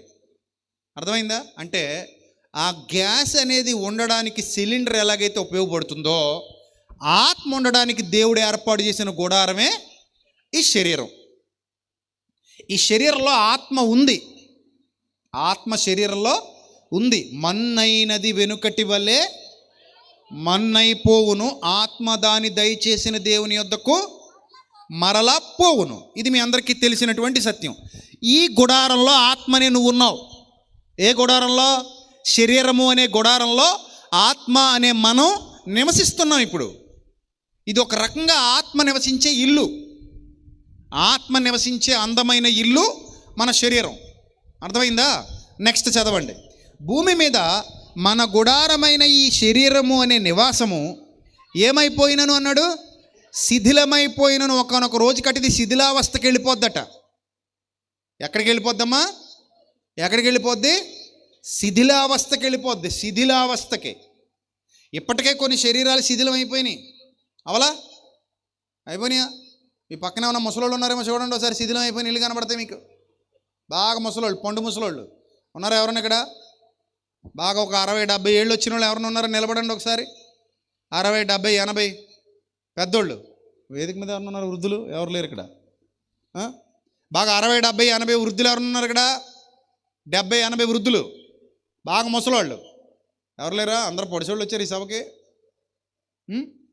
ఒకళ్ళు ఉంటే చూడండి, ఆ 80 ఏళ్ళు 70 ఏళ్ళు ఉన్న వాళ్ళే శిథిలమైపోతున్నారు. ఆల్రెడీ దగ్గరికి వెళ్తుందన్నమాట, టైం అవుతుందని అర్థం. ఇప్పుడు ఈ పసిబిడ్డలు ఉన్నారు చూడండి, కొత్త ఇళ్ళు, కొత్తగా కట్టబడిన ఇళ్ళు ఇవి. ఈ పసిబిడ్డలందరూ, ముసలాళ్ళందరూ శిథిలావస్థకు చేరుకున్న ఇళ్ళు అవి. అందుకే చూడండి, మోకాళ్ళు పని చేస్తలేదు కొంతమందికి. కూర్చుంటే నిలబడలేరు, నిలబడితే కూర్చోలేరు. అంటే పిల్లర్స్ ఏమైనాయి? పిల్లర్స్ తేడా వచ్చినాయా? పిల్లర్స్ లోపల గుజ్జు, కాంక్రీట్ పొగలు వచ్చినాయట, అరిగిపోయిందట, గుజ్జు అయిపోయిందట, గమ్ము. పాపం ఇంకేమేసి అంటించడానికి లేదది. పిల్లర్ వీక్ అయింది, అందుకే ఊగుతుంటారు, ఉండలేరు సరిగ్గా, ఇలా ఊగుతుంటారు. ఈరోజు భారతీ రాజా గారని నిన్న అనుకుంటా ఒక తమిళ్ డైరెక్టర్ చనిపోయారు, పెద్ద ఆయన చనిపోతే ఒక హీరో చూడడానికి వచ్చారు ఆయన్ని, తమిళ్ హీరో. తెలుగులో కూడా ఏవో సినిమాలు చేశారు ఆయన పేరు కార్తీక్. చాలా అందంగా ఉండేవాడు అప్పట్లో. ఆయన మా చిన్నతనంలో వచ్చేవి ఆయన సినిమాలు. నిన్న న్యూస్లో చూపిస్తుంటే చూశాను. ఆయన పట్టుకొని తీసుకొస్తున్నాడు, ఊగుతూ వస్తున్నాడు. ఆయన కుంటుకుంటూ వస్తున్నాడు ఊగుతూ. ఒకప్పుడు ఆయన పెద్ద హీరో, మంచి క్యారెక్టర్లు చేసిన మంచి యవనంలో ఉండగా. అంటే ఇప్పుడు ఆ శరీరం ఏ అవస్థకు చేరుకుంది? శిథిలావస్థకు చేరుకుంది. మొన్ననే మరొక న్యూస్లో మరొక హీరోయిన్ చూపించారు, రంభ ఆవిడ పేరు. ఒకప్పుడు తెలుగులో మంచి హీరోయిన్, పెద్ద హీరోయిన్ ఆవిడ. ఇప్పుడు ఆవిడ కూడా కుంటుకుంటూ నడుస్తోంది. అంటే ఆ శరీరాలు ఎక్కడికి వెళ్తున్నాయి అంటే శిథిలావస్థకి వెళ్తున్నాయి. రేపొద్దున ఇంకొక 20-30 ఏళ్ళు పోతే మనం కూడా అదే బ్యాచ్. నిజం. మామూలుగా ఇప్పుడు అందరూ వీక్గా ఉంటున్నారు కదా, 20 ఏళ్ళకి 30 ఏళ్ళకే వీక్ అయిపోతున్నారు. అంత మొత్తం వ్యవస్థ దెబ్బతినిపోతుంది. లైట్లు సరిగా పనిచేస్తలే, లైట్ ఇంజిన్ హార్స్ పవర్ తగ్గిపోయింది, స్తంభాలు దెబ్బతినేసినాయి, బిల్డింగ్ నిలబడతలేదు దీని మీద. అంటే పోత సరిగ్గానే పూసారు, మెయింటైన్ సరిగ్గా చేయలే, అందుకని లోపల తుప్పట్టేసింది. ఆ తుప్పట్టేసి స్తంభాలు ఏమవట్లేదు, సరిగా నిలబడట్లేదు. ఆ తుప్పు ఇలా ఎదరకు పెరిగిపోయింది కొంతమందికి, అదే ముందుకు లాగేస్తుంది, ఆ కదలనివ్వట్లేదు. లోపల కూడా తుప్పట్టేసినాయి అవయవాలు, అందుకని ఆయాసాలు వచ్చేస్తున్నాయి, కదలలేకపోతున్నారు, మెదలలేకపోతున్నారు. కొంతమంది తినేసేసి కంచం దగ్గర పడుకుంటారు. ఇటు లేచి మంచం దాకా కూడా వెళ్ళలేరట పాప మహానుభావులు. అక్కడే తినేస్తారు శుభ్రంగా. బాబు కంచం తీసి కొంచెం ఎంగిళ్ళు తీసే బాబు, ఇక్కడే దుప్పటాడే, ఇక్కడే తలగడే చెత్త పడుకుంటానంటారట. ఆడ పడుకుంటున్నారు కొంతమంది. అలా ఉన్నాయి జీవితాలు. ఏం చేస్తాం మరి? శరీరాలను అలా తగలేసేసుకున్నాం. ఇప్పుడు ఈ శరీరం శిథిలావస్థకు చేరిపోద్దట. అదే చెప్తోంది వాక్యం, నేను చెప్పట్లేదు, ఇవన్నీ బైబిల్లో ఉన్నవే. భూమి మీద మన గుడారమైన ఈ నివాసము ఏమైపోయినను? శిథిలమైపోయినను. ఏంగాక? చేతి పని కాక, నీ చేతి పని కాక దేవుని చేత కట్టబడినదియు, దేవుని చేత కట్టబడినదియు నిత్యమైనదియునైన నివాసము పరలోకమందు మనకున్నదని ఎరుగుదుము. దేవుని నామానికి మహిమ కలుగునుగాక. ఎక్కడుందమ్మా? నిత్యమైన నివాసం ఆత్మకు ఎక్కడుందట? పరలోకంలో ఉందట. మరి ఎక్కడున్న ఈ నివాసం నిత్యమైనదా? స్థిరమైనదా? కాదు. ఆల్రెడీ చాలామంది శ్మశానాల్లో పెట్టేసి వెళ్ళిపోయారు. మనమే పెడతాం తీసుకెళ్ళి. ఖాళీ చేసిన ప్రతి ఇంటిని తీసుకెళ్ళి ఎక్కడ కప్పెడతాం? శ్మశానంలో కప్పెడతాం. రేపొద్దున అందరికీ అన్ని పెట్లు కావాలి మనందరికీ. మనకు కూడా ఎక్కడో ఒక చోట పెట్టి రెడీ అయ్యి ఉండి ఉంటుంది. ఎవరో కమరైన మన కోసం కూడా చేసే ఉండి ఉంటాడు, పుట్టే ఉండి ఉంటాడు, మన కోసం పెట్టి చేసేవాడు ఒకడు. నా కోసం ఎక్కడో అమ్మాయి పుట్టే ఉంటుందని ఆలోచిస్తారు, నా కోసం ఎక్కడో అబ్బాయి పుట్టే ఉంటాడని కూడా ఆలోచిస్తారు. కానీ నా కోసం పెట్టి చేసే కమరైన ఎక్కడో ఒకడు పుట్టే ఉంటాడని ఎవడో ఆలోచించడు. ఈ రాత్రి ఆలోచించండి, ఎక్కడో ఒక ఆయన మనకు కూడా ఒక కమరాయన ఏంటి పెట్టి చేయడానికి పుట్టే ఉండుంటాడు. ఎక్కడో చోట మన పెట్టి కూడా రెడీ అయ్యే ఉంటుంది. దానికి సంబంధించిన చెక్క ఎక్కడో కోసే ఉండుంటారు, లేదా దానికి సంబంధించిన చెట్టు ఎక్కడో మొలిసే ఉండుంటుంది. దాన్ని ఏదో రోజు తెగ్గోసి చెక్క కోస్తారు. ఆ చెక్కతోనే నీకు నాకు ఏం చేస్తారు, పెట్టి చేస్తారు. అది మన పెట్టి. ఎవరు పెట్టి? మన పెట్టి, మన ఓన్ పెట్టి. అదొకటే మన సొంతం. ఇంకా అందులో మనల్ని పెట్టి, ఆ పెట్టెలో మనల్ని పెట్టి, భూమిలో కప్పెట్టి ఇంటికి వచ్చేస్తారు. అది మన మన మన ఐడెంటిటీ. ఇంకక్కడ దీన్ని బట్టి మనకి ఇది ఇక్కడ నివాసం స్థిరమైనది కాదు. ఇన్ని విషయాలు ఉన్నాయి వాక్యంలో. నెక్స్ట్, మనం దిగంబరులముగా కాక ఆ రాబోయే నివాసంలో కూడా వస్త్రం ధరించుకుని వారంగా కనబడతామట. కాబట్టి పరలోకము నుండి వస్తున్న మన నివాసము ఈ ఆత్మ పైన ధరించుకొని, ఈ శరీరము పైన ధరించుకొనని అపేక్షించుచు దీనిలో మూలుగుచున్నాము. ఈ గుడారములోనున్న మనము భారము మోసుకొని మూలుగుచున్నాము. ఇది తీసేయాలని కాదు కానీ మర్త్యమైనది జీవము చేత మృంగివేయబడినట్లు ఆ నివాసాన్ని దేవుడు దీనిపైన ధరింపజేయబోతున్నాడు గనుక మనం ధరించుకొన గోరుచున్నాము. దీని నిమిత్తము మనలను సిద్ధపరిచిన వాడు దేవుడే. 7వ వచనం, గనుక ఈ దేహములో నివసించుచున్నంత కాలము. ఎంత మంచి మాట రాశాడండి. మనం సాధారణంగా ఈ పదం దేనికి వాడతాం తెలుసా? ఈ ఇంట్లో నివసించుచున్నంత కాలం అంటాం. మీరు ఎక్కడ నివాసం ఉంటున్నారమ్మా అంటే ఇల్లు చూపిస్తాం. మీరు ఎక్కడ నివాసం ఉంటున్నారంటే అదిగో అందులోనేనండి అని చూపిస్తాం. కానీ దేవుని వాక్యం అంటోంది, నీ ఆత్మ ఎక్కడ నివసిస్తుందంటే ఈ గుడారంలో అని, ఈ దేహములో అంటోంది. చూడండి, ఈ దేహములో నువ్వు నివసిస్తున్నావు అంటోంది వాక్యం. ఈ దేహములో నివసించుచున్నంత కాలము ప్రభువునకు దూరముగా ఉన్నామని ఎరిగి ఉండియు ఎల్లప్పుడూ ధైర్యము గలవారమై ఉన్నాము. ఇట్లు ధైర్యము కలిగి ఈ దేహమును విడిచిపెట్టి, అండర్లైన్ దట్ వర్డ్, ఈ దేహమును విడిచిపెట్టి ప్రభువునొద్ద నివసించుటకు ఇష్టపడుచున్నాము. అర్థమైపోయిందా మనకు స్థిర నివాసం ఎక్కడుందో? ఏమా అందరికీ అర్థమైపోయిందా స్థిర నివాసం ఎక్కడుందో? ఇక్కడేనా? ఇన్ని వాక్యాలు చెప్పినా కూడా ఇక్కడే అన్నారనుకో, మీకు నమస్కారం అంతే. మరి ఇక్కడ కాదమ్మా స్థిర నివాసం, ప్రభువునొద్దట. ప్రభువునొద్ద నివసించడానికి ఇష్టపడుతున్నాం. అందుకే ఆయన గొప్ప ప్రభువు, మహోన్నతుడు, గొప్పవాడు, ప్రేమ గలవాడు, దయగలవాడు, కృపగలవాడు. అంతటా అందరూ మారు మనసు పొందాలని కోరుచు మన ఎడల దీర్ఘశాంతం ఎందుకు చూపించాడంటే ఇక్కడ నుంచి మనల్ని అక్కడ తీసుకెళ్లాలన్న సంకల్పంతోనే వచ్చాడు. కాబట్టి ఆయన వచ్చిందే మనల్ని సర్వైవ్ చేయడానికి. ఆయన వచ్చిందే మనల్ని కాపాడడానికి. ఆయన వచ్చిందే మనల్ని రక్షించడానికి. ఆయన వచ్చిందే మనల్ని సురక్షిత ప్రాంతానికి చేర్చడానికి. ఎందుకు? అప్పుడప్పుడు చూడండి వరదలు వచ్చేస్తాయి. ఆ ప్రాంతం అంతా వరదలో మునిగిపోద్ది. ఎవరికి ఎక్కడికి వెళ్ళడానికి ఇంకా అవకాశం ఉండదు. ఇంటికి అప్పులు ఎక్కువ కూర్చుంటారు. మన కేరళలో వరదలు వచ్చినప్పుడు అలాగే జరిగింది. ఇంటి పైకప్పు ఎక్కువ కూర్చుంటారు, మేళ్ళ మీదకి ఎక్కువ కూర్చుంటారు. అవకాశం ఉండదు, చాలా ఇబ్బందులు పడుతుంటారు.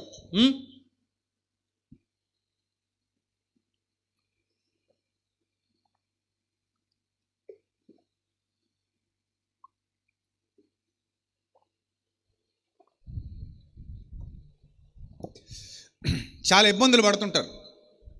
అలాంటప్పుడు రక్షకుల కోసం ఎదురు చూస్తారు వాళ్ళు. వరద బాధితులందరూ ఎవరి కోసం ఎదురు చూస్తారు? రక్షకుల కోసం ఎదురు చూస్తారు. ఇందుకే రక్షకులు ఎవరు? ఇండియన్ మిలిటరీ కానీ, నేవీ కానీ, ఎవరొకళ్ళు, ఎయిర్ ఫోర్స్ కానీ, వాళ్ళలో ఎవరికి అక్కడే అవకాశం ఉంటే వాళ్ళు వచ్చేస్తారు.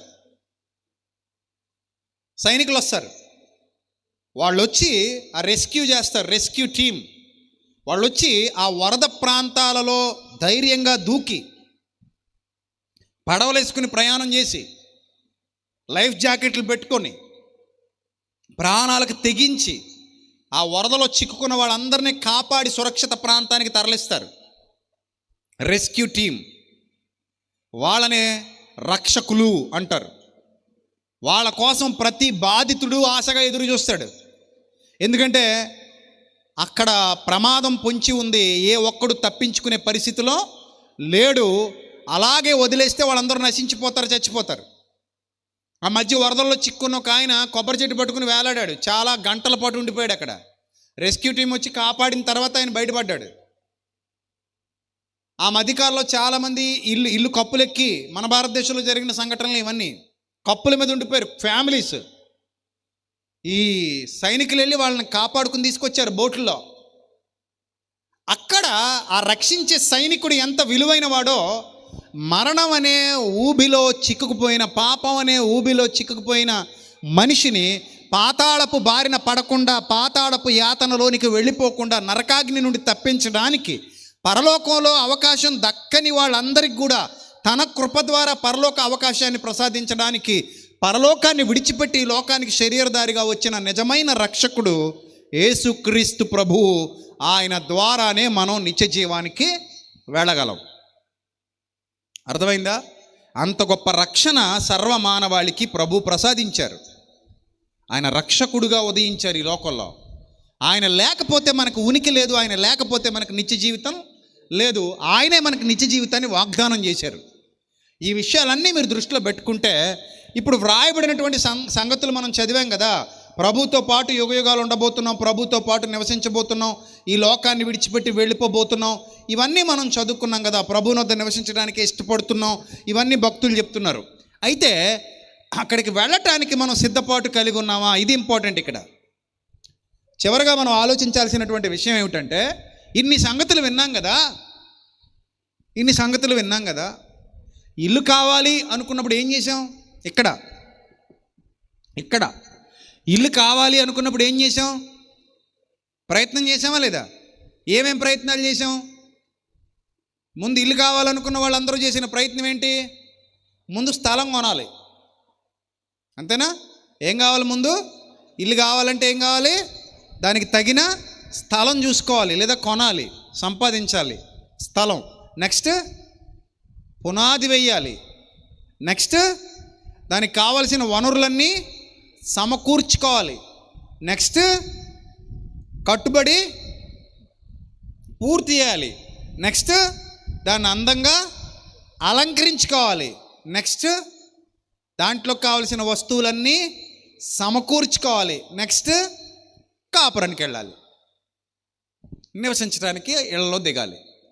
అంటే ఒక ఇల్లుకే తల ప్రాణం తోకొచ్చేస్తుంది. ఏ ప్రయత్నం చేయకుండా ఇల్లు వస్తుందా? ఏమా, ఏ ప్రయత్నం చేయకుండా ఇల్లు వస్తుందా? కొంతమంది ఇంటికి జీవితాన్నే పెట్టేస్తారు. మొన్న ఒక ఆయన్ని అడిగాను, సార్ ఇంకా ఎన్ని సంవత్సరాలు ఉందండి మీ ఇంటికి ఈఎంఐ అంటే, ఇంకా 30 సంవత్సరాలు ఉందండి అన్నాడు. నాకు ఆశ్చర్యం వేసింది. ఇంకా ఎన్ని సంవత్సరాలంట? ఇంకా 30 అంట. ఆయన వయసు చూస్తే 45 ఎంతో. ఆ 30కి ఈయన ఆయుష్కాలం ఏమైపోద్ది? అయిపోద్ది, ఇంకా 75 వస్తుంది. 45 ఏళ్ల వయసు ఉన్నవారు 30 సంవత్సరాల పాటు పెట్టుకుంటే ఈఎంఐ, ఆయన వయసు ఎంత వస్తుంది? 75. అంటే సచ్చేదాకా దానికి ఈఎంఐ కడతానే ఉంటాడనమాట. ఒక చిన్న జీవితంలో 60 ఏళ్ళు 70 ఏళ్ళు ఉండిపోవడానికి ఒక ఇంటి కోసం ఇంత ప్రయాసపడితే, ఒక స్థిర నివాసం అనుకొని ఇక్కడ ప్రయాసపడితే, స్థిర నివాసం అనుకొని, కానీ వాస్తవానికి అది నిజం కాదు. మనం అనుకుంటున్నాం అంతే, నా సొంత ఇల్లు అని. మన సొంత ఇల్లు కాదది.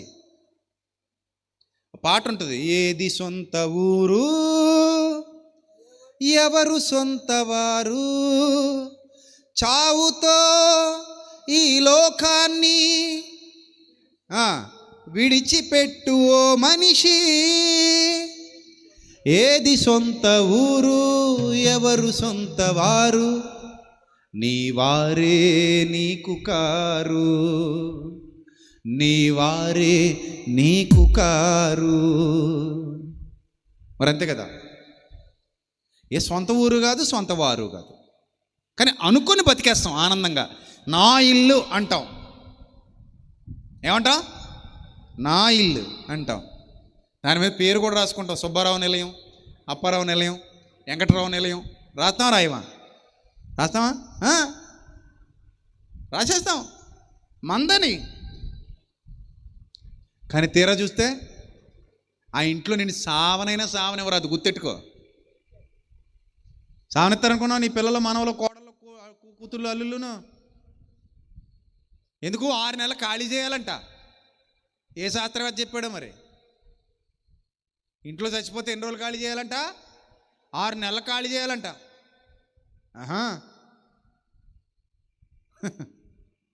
సిటీలో అలాంటివి ఏమి ఉండవు. సిటీలో ఇప్పుడు హైదరాబాద్ వెళ్ళామనుకో, అక్కడ ఇల్లు దొరకడమే గగనం. చిన్నదో పెద్దదో ఆ ఇంట్లో ఉంటావు. అక్కడ చచ్చావనుకో 6 నెలలు ఖాళీ చేయాలని కహానీలు చెప్తే కుదరదు అక్కడ. ఎందుకంటే 6 నెలలు ఇంకో చోట ఎక్కడికి ఉండడానికి అప్పటికప్పుడు నీకు ఎవడ ఇల్లు ఇవ్వడానికి రెడీగా ఉండడు. పల్లెటూరులో కాబట్టి ఇన్ని కథలు చెప్తావు నువ్వు. 6 నెలలు ఖాళీ చేయాలి, 3 నెలలు మూల కూర్చోవాలి. పనికి మాలిన సోది. ఎందుకు ఖాళీ చేయాలి నాకు అర్థం కాదు. ఎందుకు ఖాళీ చేయాలి? అందుకే మా నాన్నగారు చనిపోతే ఆయన కట్టిన ఇంట్లోనే ఆయన 4-5 గంటలు అలాగే ఉంచేసి ఆయన పార్థివ దేహాన్ని ఆ తర్వాత మళ్ళీ బయట తీసుకొచ్చి హాల్లో పెట్టి, హాల్లో ఇంచుమించు తీసుకెళ్ళేదాకా ఉంచేసి చక్కగా తీసుకెళ్ళి అలా వదిలేసాం అంతే. ఆ ఇల్లేం ఖాళీ చేయలే. అప్పుడు నన్ను అన్నారు చాలామంది, కొంతమంది ఆ పిచ్చున్నోళ్ళు, మా బంధువుల్లో కొంతమంది పిచ్చున్నోళ్ళు ఉన్నారులేండి. వాళ్ళు అన్నారు, అరే నాన్నగారు చనిపోయారు కదా, మరి ఇల్లు అలాగా తాళాలేసి వదిలేయాలి కదా, ఖాళీ చేసేయాలి కదా అంటే నేను అన్నాను, అన్నాను అంటే అది పద్ధతి కదా అన్నాడు. ఏం పద్ధతి? ఎవడు చెప్పిన పద్ధతి? ఎవడు రాశాడు అది? ఎందుకు ఖాళీ చేయాలి? మేము చెయ్యం. ఒకవేళ నీ లెక్కల ప్రకారం మా నాన్న ఆత్మ అందులో కానీ అనుకో కాసేపు నీ లెక్కల ప్రకారంగా. నేను అందులో ఉన్నప్పుడు మా నాన్న నాకు కీడు చేస్తాడా, మేలు చేస్తాడా? మేలేగా చేస్తాడు. మా నాన్న ఆయన చనిపోయినా నా మంచిగా కోరతాడు తప్ప నా కీడు కోరేవాడు కాడు ఆయన. ఎందుకంటే బతుకున్నంతకాలం నా కోసమే బతికాడు ఆయన. నాకెన్నో మేలులు చేశాడు. ఇప్పుడు చనిపోయినా కూడా ఆయన నాకేం చేస్తాడు? మేలే చేస్తాడు. కీడెందుకు చేస్తాడు? ఒకవేళ నువ్వు అన్నట్టు 6 నెలలు ఆయన అందులో ఉంటే నాకు మంచిదే కదా. మా నాన్న ఉన్న చోట నేను ఇంకొక 6 నెలలు ఉండొచ్చు. నన్ను బొమ్మంటావు ఏంటి నువ్వు? ఆయన అలా పాపం ఒంటరికి వదిలేసి ఎలాగెళ్ళిపోతాను 6 నెలలు. నేను ఆయన కలిసి ఉంటేనే బాగుంటుంది కదా. అప్పుడు నిజంగా నువ్వు చెప్పిన లెక్కలు నిజమైతే బైబిల్ ప్రకారం అది ఏమీ లేదు. మొన్నది వెనకడ వల్లే మొన్న అవుద్ది. ఆత్మ ఎక్కడ పోద్ది? ఆత్మ ఎక్కడ పోద్ది? దేవుడి దగ్గరికి వెళ్ళిపోద్ది. ఉండదేమో అందులో. అలాగైతే ప్రతి కొంపలో ఎవడొకడు ఉండాలి, అంతే కదా. ఇప్పుడు 6 నెలలు ఏమైనా దేవుడు టైం పెట్టాడు ఏంటి? ఆత్మ 6 నెలల ఇంట్లో ఉండేది ఏమైనా సినిమా ఏంటి? తర్వాత వచ్చి అని చెప్పడానికి 6 నెలలు ఉన్నాడు, 6 సంవత్సరాలు ఉండలేడు, 60 సంవత్సరాలు ఉండలేడా? ఈ సోది కథలు చెప్పుకోవడానికి బాగుంటాయి. మన పల్లెల్లో ఇలాంటి గాలి మాటలు ఎక్కువ నమ్ముతుంటారు. ఎవరన్నా చచ్చిపోయారనుకోండి, ఏ ఊరో తీసుకుని మామూలుగా ఒక 80 సంవత్సరాలు 90 సంవత్సరాలు వచ్చిన ముసలమ్మ చచ్చిపోయారంటే పెద్ద పట్టించుకోరు. బాగానే చచ్చిపోయారు, బాగానే వెళ్ళిపోయారు అంటారు. వాళ్ళు దెయ్యాలు కూడా ఎవరంట? ఎవరు? 90-80 ఏళ్ళు వచ్చిన ముసలోళ్ళు దెయ్యాలు ఎవరంటే వీళ్ళకి అంటే వాళ్ళు వీక్ అయిపోయారు కదండి, అందుకని దెయ్యాలు ఎవరు? వీక్ దెయ్యాలన్నమాట. అదేమన్నా పొడిచి పిల్ల కానీ ఉరి తీసుకుంది అనుకోండి, దెయ్యం అయిపోయిందట, ఈ దెయ్యాన్ని వచ్చి పీకి నొక్కేసిందట ఈ దెయ్యాన్ని. సిగ్గేనే లేదా చెప్పుకోవడానికి? అన్ని దొంగ మాటలు, అన్ని దొంగ మాటలే, ఉత్తుత్తి మాటలు. దానికి ప్రూఫ్ ఉండదు, ఏమీ ఉండదు. రాత్రి వచ్చిందండి, మీద పడిపోయింది. మరి నువ్వు పెద్ద అందగత్తవని నీ మీద పడిపోయింది, నువ్వు అందగడవని. సిగ్గులే చెప్పడానికి, అబద్ధాలు చెప్పడానికి. ఎన్ని అబద్ధాలు చెప్తారు, గాలి అబద్ధాలు. అవి నమ్మడానికి గుడ్డుగోరలు ఉన్నాయి రెడీగా. నిజమేనా అక్క? ఎక్కడ నొక్కింది అక్క? ఇక్కడ పడి అంటుంటే అప్పుడట సడన్గా ఇలా తిరిగిందట. ఇలా తిరిగితే ఇలా తిరిగితే నొక్కలేదా పేక? ఇప్పుడు నొక్కాలనుకున్నాడు ఎలా తిరిగినా నొక్కేద్ది, బోర్లా పడుకున్నా నొక్కేద్ది కదా. పేకకి తొక్కేయాలి నొక్కాలనుకుంటేనే. అందుకని ఇలా తిరిగేసిందట, నొక్కడం మానేసిందట. ఎన్ని అబద్ధాలు చెప్తారో. కాబట్టి మనిషి చనిపోయిన తర్వాత ఇక్కడ ఉండేది లేదు, సచ్చేది లేదు, వెళ్ళిపోవడమే.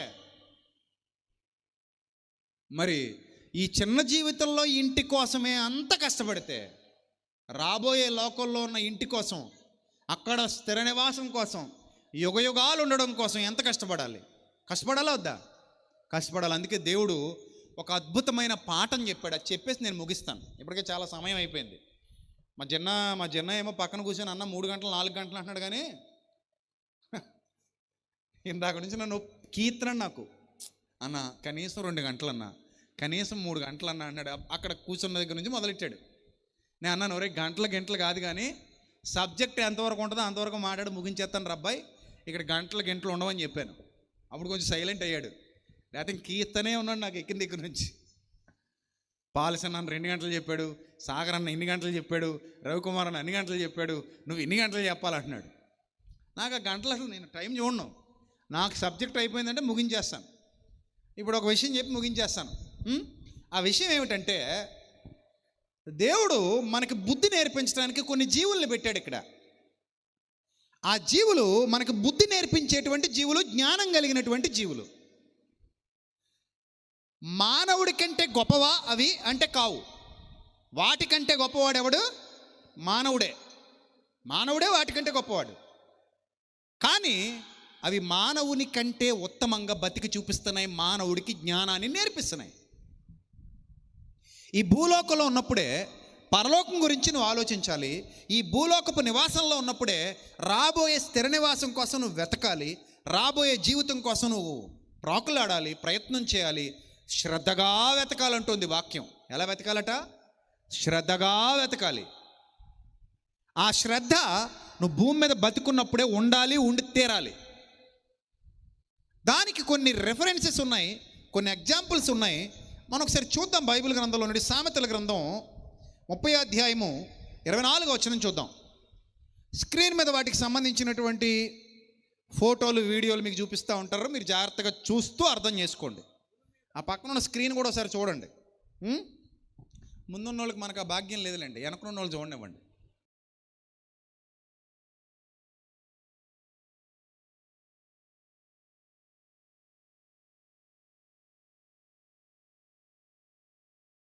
ఎంత ఉంటాయి? చిన్నవి. ఎన్ని గలవు? 4 గలవు. అయినను అవి మిక్కిలి ఏం గలవు? జ్ఞానము గలవి అన్నాడు. అంటేనట ఇవి స్థిర నివాసం కోసం, అంటే రాబోయే జీవితం కోసం ముందుగానే ఆలోచన కలిగి జాగ్రత్త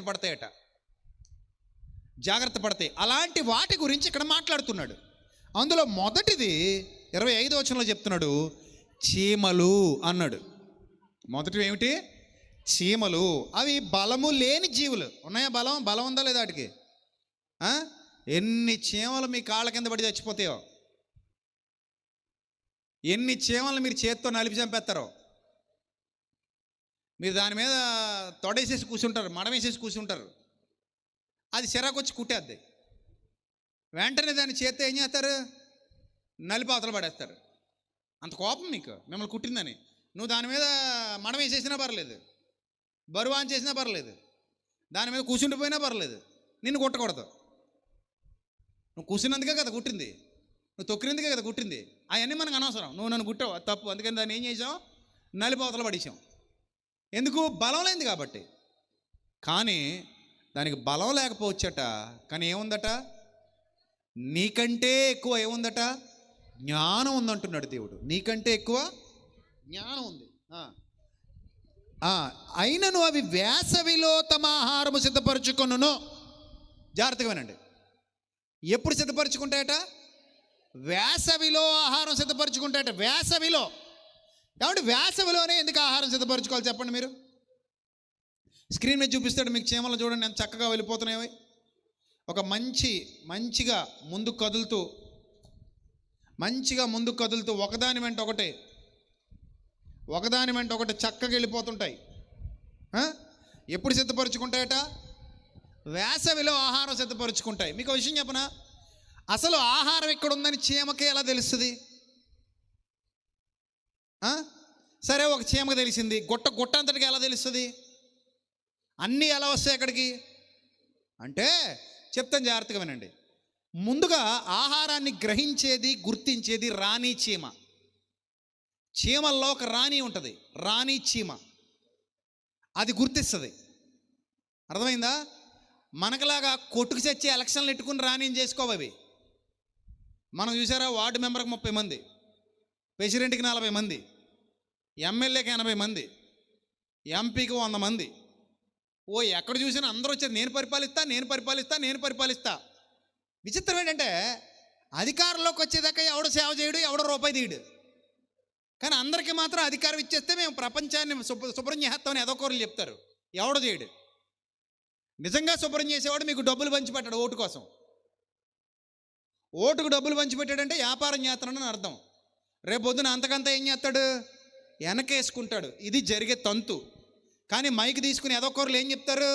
మంచివాడు, మనవాడు, పిలిస్తే పలికేవాడు. ఏది పలుకుతాడేమో చూద్దాం.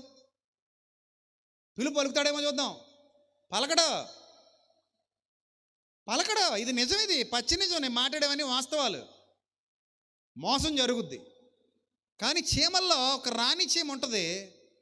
అది ఎన్నికల్లో ఎన్నికైన చీమ కాదు, అది అలా సృష్టింపబడింది. అది రాణి చీమ. అదేం చేస్తుందో తెలుసా? ఆహారాన్ని గుర్తిస్తుంది.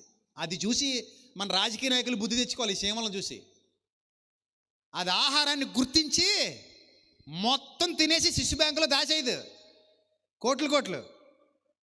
ఎందుకంటే దానికి తెలుసు, నా పొట్ట ఎంత కూసింత. ఈ కూసింత పొట్టకి కేజీ బెల్లం అవసరమా అనుకుంటుంది. కావలసిన కాడక తిని మిగిలిన బెల్లాన్ని అంతటిని ఫెర్మోన్స్ అని అంటారు. ఫెర్మోన్స్ అవి విడుదల చేసే రసాయనం పేరు. ఆ ఫెర్మోన్ విడుదల చేస్తుంది. విడుదల చేస్తూ ఒక బాట వేస్తుంది అనమాట. మీరు స్క్రీన్ మీద చూస్తున్నారు ఆల్రెడీ. ఎరా బాబు, రెడీగా ఉన్నావు నువ్వు? ఆ ఫెర్మోన్ విడుదల చేస్తే అది పట్టుకొని మిగిలిన చీమలన్నీ దాని బాటలో వెళ్ళిపోతాయి. అంటే నెక్స్ట్ చీమకి అవకాశం ఇస్తాయి. మరి మనం పనికిమాలిన ఎదవలం. మనం ఏదైనా దొరికితే అంతా మనమే మింగేస్తాం తప్ప పక్కోడికి అవకాశం ఇస్తామా? పక్కోడిని తిన్నిస్తామా? పక్కోడిని తాగనిస్తామా? పక్కోడిని ఎదగనిస్తామా? మనం గొప్పవాళ్ళమా, చీమలు గొప్పయా? చెప్పండి. చీమలు గొప్పయి. ఆ చీమలు కూడా బతకనివ్వం కదా మనం. కొంప తీసి నీ చక్కెర దగ్గరకు వచ్చి నేను అదేదో రేకంట గీసేస్తావు అంతే. దాన్ని బొమ్మ వేసేయ్యు. నీ స్వీట్ పెట్టి దగ్గర రాకూడదు, నీ బెల్లం దగ్గరికి రాకూడదు, నీ చక్కెర దగ్గరికి రాకూడదు, నీ నూక దగ్గర రాకూడదు, ఎక్కడ రాకూడదు. అవి గీతలు గీసేసి మందు కొట్టేసి దాన్ని సంబిపడెత్తే కానీ నీకు నిద్రట్టదు కదా.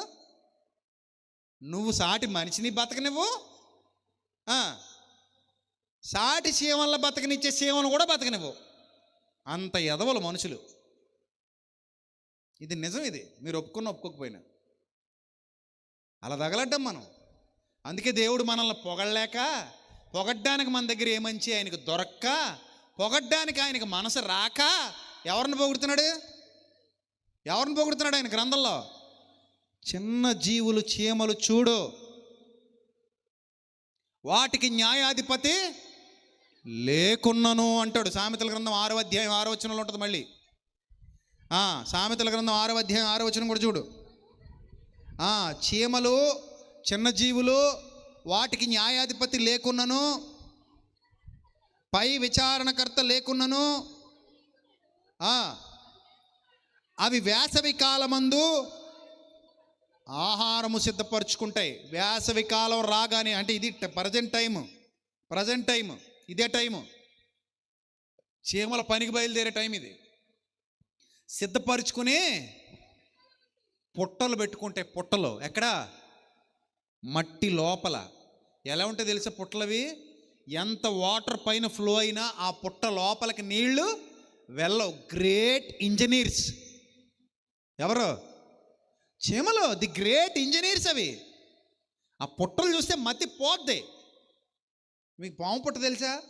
పాము పుట్ట ఉంటుంది కదా, ఇలా గుండ్రం ఉంటుంది పాము పుట్ట. ఇలా ఉంటుంది షేపు. ఒక్కొక్కటి ఒక బాక్స్ లాగా అందంగా ఉంటుంది పాము పుట్ట. పాము పుట్ట పాము కట్టుకుంది అనుకుంటున్నారా? కబ్జాదారుడు ఎవరు? పాము. కబ్జా. దేని కబ్జా చేసింది? చీమలు పెట్టిన పుట్టలు పాములకిరవైన ఎట్లని ఒక పద్యం ఉంటుంది. ఆ చీమలు పెట్టిన పుట్టల్ని పాము ఏం చేసింది? కబ్జా చేసి కొట్టేసింది. కబ్జా. అందుకే ఒకసారి చీమలన్నిటికీ సిరాకు వచ్చింది అనుకో, అన్ని చీమలు ఏకం ఏం చేస్తాయి? పావుని చంపేస్తాయి. ఎందుకు? కబ్జా. దేన్ని కబ్జా? పుట్టనే. అంటే వాటికి ఈ లక్షణం, శత్రువుతో పోరాడే లక్షణం కూడా ఉంది. శత్రువు వచ్చినప్పుడు, ప్రమాదాన్ని గుర్తించినప్పుడు కూడా ఇతర చీమలకి సంకేతాలు ఇస్తాయి. అవి రసాయనాలు విడుదల చేస్తాయి. ఇదిగో ప్రమాదం వస్తుంది, జాగ్రత్తగా ఉండండి. ఆహారం దొరికింది, సంపాదించుకోండి. అరే బాబు, ఈ మంచి మనసు మనకుంటే భారతదేశం ఎప్పుడూ అభివృద్ధి చెందేది. ఈ మంచి మనసు మనకుందా? నిన్ను వల్లే నీ పొరుగువాడిని ప్రేమించు అన్నాడు యేసుక్రీస్తు. అలా అన్నందుకు ఆయనకు పడి ఏడుస్తున్నారు పనికిమాలిన ఎదవలు. ఆయన ఏం తప్పు చెప్పాడు రా? దౌర్భాగ్యులారా అంటాను నేను. ఆయన ఏం తప్పు చెప్పాడు రా? ఆయన ఏమైనా సమాజాన్ని పాడు చేసే మాటలు చెప్పాడా? సమాజాన్ని ఏమైనా నాశనం చేశాడా? సమాజాన్ని ఏమైనా తప్పుదారులు పంపించాడా? సమాజాన్ని ఏమైనా చెడు మార్గాలు పట్టించాడా? యువతను ఏమైనా నాశనం చేశాడా? ఏం తప్పు చెప్పాడు ఆయన? ఆయనకు పడి ఏడుస్తారు. యేసు ప్రభు మంచి మార్గోపదేశం చేశాడు. యేసు ప్రభు సమాజాన్ని చైతన్యపరిచే మాటలు చెప్పాడు. నిన్ను వల్లే నీ పొరుగువాడిని ప్రేమించాడు. అందరికీ మేలు చేసే మాటలు చెప్పాడు తప్ప ఎవరిని పాడు చేసే మాటలు నా యేసు ప్రభు చెప్పలా. కానీ ఆయన విదేశీ దేవుడు, విదేశీ మతం, గాడిద గుడ్డ అని చెప్తారు కహానీ కబుర్లు. గోచి మొలతాళ్ళు లేనివాడు అందరూ మాట్లాడడానికి బయలుదేరతారు. ఎవరి దగ్గర సబ్జెక్ట్ ఉంటుందా అంటే ఒక్కడి దగ్గర పొట్ట చింపితే జ్ఞానం మొక్క ఉండదు. ప్రతోడు మేధావిలా ఫీల్ అయిపోతుంటాడు. రండి మాట్లాడుకుందాం కూర్చుని అంటే ఒక్కడు రాడు. సో యేసు ప్రభు చెప్పిన మాట ఎంత ఉత్తమమైన మాట అంటే, నిన్ను వల్లే నీ పొరుగువాడిని ప్రేమించు. మనుషులుగా మనం చేయట్లేదు అది, కానీ ఎవరు చేస్తున్నారు? చీమలు చేస్తున్నాయి. వాటికి ఆహారం దొరికినప్పుడు అన్నింటికీ పంచుతున్నాయి. ఫెర్మోన్ విడుదల చేసి, ఇదిగో ఇక్కడ ఆహారం ఉంది, రెండు తొందరగా తెచ్చేసుకుందాం అంటున్నాయి. రెండోది, గూడు కట్టుకున్నప్పుడు అన్ని కలిపి కట్టుకుంటున్నాయి. అన్ని కలిపి అక్కడ నివాసం చేస్తున్నాయి. ఒకదానికొకటి తోడుగా నిలుస్తున్నాయి. రాణి చీమ చెప్పిన మాట అన్ని శిరస వహిస్తున్నాయి, ఫాలో అవుతున్నాయి. వాటికి సంకేతాలు ఉన్నాయి, ఒకదానితో ఒకటి కమ్యూనికేట్ చేస్తున్నాయి. రసాయనాలు విడుదల చేయడం ద్వారా కమ్యూనికేట్ చేస్తున్నాయి. ఇలాగా చీమలకున్న అత్యద్భుతమైన గొప్పదైన జ్ఞానం ఏమిటంటే, ఈ వేసవిలో ఆహారం సిద్ధపరిచేసుకుని పుట్టల్లో దాచేసుకుని వర్షాకాలం వచ్చినప్పుడు నిశ్చింతగా కుటుంబాలతో హాయిగా భూమి లోపల తలదాచుకుంటాయి. అంటే రాబోయే ఉగ్రతను ముందుగా పసిగడుతున్నాయా లేదా? చెప్పాలి. రాబోయే ఉగ్రతను ముందుగా పసిగడుతున్నాయా లేదా? పసిగడుతున్నాయి. రాబోయే ఉగ్రతను ముందుగా పసిగట్టి జాగ్రత్త పడుతున్నాయా లేదా? జాగ్రత్త పడుతున్నాయి. మరి మన పరిస్థితి ఏమిటి? తిన్నామా, పడుకున్నామా, తెల్లారిందా అన్నట్టున్నాయి జీవితాలు. ఏ రోజు ఆ రోజు తెచ్చుకోవడం, మప్పితంగా తినేయడం, చక్క పడుకోవడం, ఏదో పనులు చేసేవాళ్ళు ఏదో పనులు చేసుకోవడం, నిద్రలో పోయేవాళ్ళు నిద్రలో పోవడం, జీవితం ఎలా ఉందో అలా జీవించుకుంటూ పోవడం తప్ప బాధ్యత ఏమీ లేదు. రాబోయే కాలానికి మంచి పునాది వేసుకోండి అని బైబిల్లో ఉందా లేదా? ఉందా? ఉంది కదా. తిమోతి పత్రికలో చెప్పాడా, వాస్తవమైన జీవమును సంపాదించుకునే నిమిత్తం రాబో కాలమునకు మంచి పునాది వేసుకుని వారై ఉండవలని అన్నాడు కదా తిమోతికి రాసిన మొదటి పత్రిక 6వ అధ్యాయంలో. లేదు, మన దగ్గర బాధ్యత లేదు, బరువులు లేవు, ఏమీ లేవు, జ్ఞానం లేదు, వివేకం లేదు. అందుకే దేవుడు అన్నాడు, అరే నాయన, ఆ చీమల దగ్గరికి పోయి చావు. ఆ చీమలు వాటి నడతలు చూడు. 6:6 సామెతల గ్రంథం. సోమరి, చీమల యొద్దకు వెళ్ళము. ఏం చేయమంటున్నాడు? చూసి బుద్ధి తెచ్చుకోరా అంటున్నాడు. దేన్ని చూసి బుద్ధి తెచ్చుకోమంటావు దేవా? ఎవరిని చూసి బుద్ధి తెచ్చుకోమంటావు దేవా? నేను చీమల నడతలు కనిపెట్టి నీ నడక మార్చుకోరా అంటున్నాడు మనల్ని. చీమల మందేసి చంపేయమంటలే. ఆ చీమల మందేసి ముందు నువ్వు మందేసుకో అంటున్నాడు దాన్ని చూసి. అంటే నువ్వు మందేసి చంపేస్తున్నావు, కానీ అది కూడా నీకు మందేస్తుందంట. ఏం మందు? జ్ఞానం అనే మందు. నీ ఆత్మకు మందేస్తుంది అది. నువ్వు దానికి మందేసి చంపేస్తున్నావు చీమల మందు. సోమరి, చీమల యొద్దకు పో, వాటి నడతలు కనిపెట్టి జ్ఞానం తెచ్చుకో. వాటికి న్యాయాధిపతి లేడు, నీకున్నాడు. వాటికి పై విచారణకర్త లేడు, అధిపతి లేకున్నాను. అవి వేసవి కాలమందు ఆహారము సిద్ధపరుచుకొనును. కోతకాలమందు ధాన్యము కూర్చుకొనును. కోతకాలమందు ధాన్యాన్ని కూర్చుకొని దాచుకుంటాయట, వేసవి కాలమందు ఆహారం సిద్ధపరచుకుంటాయట. కాబట్టి మరి నీ పరిస్థితి ఏమిటి? ఈ రాత్రి నీ పరిస్థితి ఏమిటి? ఆ చీమల వల్ల నీకు ఏదైనా జ్ఞానం అబ్బుతోందా? దేవుడు ఆ జ్ఞానం నీకు అబ్బాలనే వ్రాయించాడు, ఆ జ్ఞానం నువ్వు నేర్చుకోవాలని వ్రాయించాడు. వాటిని చూడు, ప్రమాదం వచ్చినప్పుడు ఎంత తెలివిగా తప్పించుకుంటున్నాయి చూడు, ఒకదానికొకటి ఎలా సహకరించుకుంటున్నాయి చూడు, ఒకదానికొకటి ఎలా చక్కటి సహవాసం కలిగి ఉన్నాయి చూడు. అవి సురక్షిత ప్రాంతానికి అన్నీ కలిసి వెళ్ళాలనుకుంటున్నాయి. నేను ఒక్కడనే పోవాలనుకోవట్లేదు. నిన్ను వలే నీ పొరుగువాడిని ప్రేమించు. నిజంగా సువార్త పరిచర్య భారం కలిగినది అందరికీ ఎందుకు అప్పగింపబడింది అంటే అందరూ కలిసి ఆత్మలు రక్షిస్తారని. చీమల మాదిరిగా నిన్ను వలే నీ పొరుగువాడిని ప్రేమించంటే అర్థం అదే. ఎవరో దేవుని పని చేస్తే నేను వెళ్ళి చూడాలని కాదు, అందరం కలిసి దేవుని పని చేయాలని. సహవాసం కూడా అందుకే ఏర్పాటు చేయబడింది. అందరూ కలిసి సహవాసంలో ఉండండి. ఆ దినము సమీపించటం మీరు చూచిన కొలది మరీ ఎక్కువగా అలాగూ చేయొచ్చు అన్నాడు. కొట్టుకు చావమని చెప్పలా, అసూయతో అక్కస్తో రగిలిపోమని చెప్పలా, వైరుధ్య భావజాలంతో ఒకరినొకరు పొడుచుకొని హింసించుకొని ఖర్చుకొని భక్షించుకొని తినేమని చెప్పలా. మీరందరూ ప్రేమ కలిగి ఉండండి, కలిసిమెలిసి ఉండండి, ఐకమత్యంగా ఉండండి. పాము చంపడానికి, పాము కబ్జా చేయడానికి వచ్చిందంటే చీమలన్నీ ఏకమై ఏం చెప్తున్నాయి? పాము చంపేస్తున్నాయి. బలవంతమైన సర్పము చలిచీమల చేత జిక్కి చావది సుమతి అని సుమతి శతకంలో రాశారు. అలాంటి బలవంతమైన సర్పం అనే శత్రువు నీ మీదకి వచ్చినప్పుడు అపవాదిని జయించడానికి మీరందరూ సిద్ధ మనస్సు కలిగి ఉండాలి, ఏక మనస్సు కలిగి ఉండాలి, అందరూ ఐకమత్యంతో ఉండాలి. దేవుని పిల్లలందరూ ఐకమత్యంతో ఉండాలి. దేవుని పిల్లలందరూ కలిసిమెలిసి ఉండాలి. దేవుని పిల్లలందరూ యుద్ధరంగమందు పందెపు రంగమందు ఓపికతో పరిగెత్తు వారై ఉండాలి. నా వల్ల మరొకడికి హెల్ప్ జరగాలి. ఒకడు బలహీనుడైపోతుంటే నేను బలవంతుడిగా తీర్చిదిద్దాలి. ఒకడు పడిపోతుంటే నేను నిలబెట్టాలి. ఒకడికి వాక్యం కరువైపోతే నేను వాక్యం బోధించాలి. నేను దేవుని పని చేయాలి, ఆత్మలను రక్షించాలి, ఆత్మలకు జ్ఞానాభ్యాసాన్ని చేయించాలి, నిత్య జీవం వైపు నడిపించాలి. నాకున్న ప్రతి తలాంతును దేవుని పనిలో వాడాలి. నా ప్రతి రూపాయి దేవుని సన్నిధిలో ఖర్చు చెయ్యాలి. ఆయన చిత్తాన్ని నా ద్వారా జరగనివ్వాలి. ఇవన్నీ చేసి నిత్య జీవానికి సిద్ధపడాలి.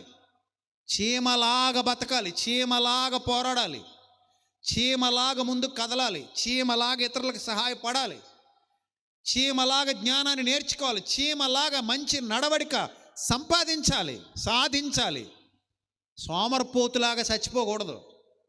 బతికినంత కాలం ఒక విప్లవాత్మకమైన జీవితాన్ని జీవించాలి. బతికినంత కాలం ఒక రోషం కలిగిన బతుకు బతకాలి. నిజమైన దేవుని కుమారుడుగా, నిజమైన దేవుని కుమార్తెగా, నిజమైన దేవుని బిడ్డగా ఈ భూమి మీద జీవించి లోకాన్ని విడిచిపెట్టి వెళ్ళాలి. నేను ఒక్కడే పోవాలని కాదు, నాతో పాటు అనేకుల్ని వెంటబెట్టుకుని వెళ్ళాలి. అలాంటి మంచి మనసు ప్రతి క్రైస్తవుడికి, ప్రతి విశ్వాసికి ఉండాలి. నశించిపోతున్న ఆత్మలను రక్షించగలిగే జ్ఞానం ఉండాలి, వివేకం ఉండాలి. అదే ప్రభు మనకు నేర్పించాడు. దీన్ని బట్టి మీరు రాత్రి ఆలోచన చేయండి. చీమలకున్న సిద్ధపాటు మనకు ఉందా? మరి అమ్మా, పరలోకపు యాత్ర కోసం సిద్ధపడుతున్నారా? పరలోకపు ప్రయాణం కోసం సిద్ధపడుతున్నారా? రాబోయే నిత్య జీవితం కోసం ఎప్పటి నుంచి బాట వేసుకుంటున్నారా? ఎప్పటి నుంచి జాగ్రత్త పడి పనిలో ఉంటున్నారా? ఎప్పటి నుంచి సంఘ సహవాసాల్లో ఉంటున్నారా? సత్యానికి కట్టుబడ్డారా? సత్యానికి నిలబడ్డారా? సత్య వాక్యానుసారంగా జీవిస్తున్నారా? లేక మనుషుల వైపు చూసి వాళ్ళకి వేళకు పడి ఏడుస్తూ వాళ్ళలో వేళలో లేని తప్పులు వెతుక్కుంటూ నేనేదో ఉత్తముడిని, నేనేదో ఉత్తమురాలని అన్నట్టు నువ్వు బతికేస్తూ నీ డబ్బా నువ్వు కొట్టుకుంటూ చచ్చిపోయి పాతాలని పోతున్నారా? ఎటు పోతున్నారు? ఏమైపోతున్నారు? చిన్న జీవితం, గుర్తుపెట్టుకోండి, చిన్న జీవితం. చీమకు కూడా చిన్న జీవితమే ఉంది. దానికి ఇంకా చిన్న శరీరం ఉంది. దానికి చెవులు ఉండవు, నీకులాగా వినపడవు. దానికి ఒక ప్రత్యేకమైన గ్రాహక శక్తికి సంబంధించినటువంటి అవయవం ఉంది దానికి. అర్థమైందా? దాని గ్రాహక శక్తి విధానం వేరు, దాని కమ్యూనికేషన్ విధానం వేరు. అయినా చాలా జ్ఞానం కలిగి ఉంది. నీ మెదడు 1350 గ్రాములు బరువు ఉంటుంది. దానికి 1350 చీమలు దూకొచ్చేమో, ఇంకా ఎక్కువ దూకుతాయి.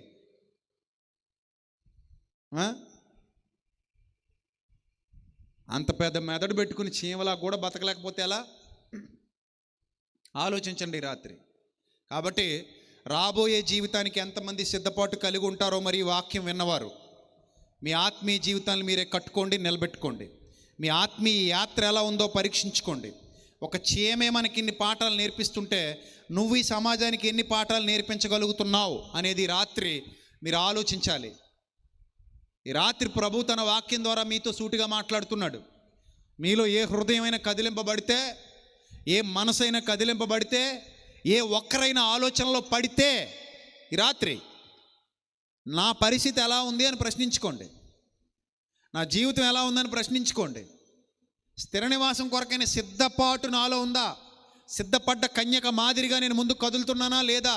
లేదా నిద్రపోతుగా సోమరపోతులా ఈ భూమి మీద బతికేస్తున్నానా అని ఆలోచించుకోండి.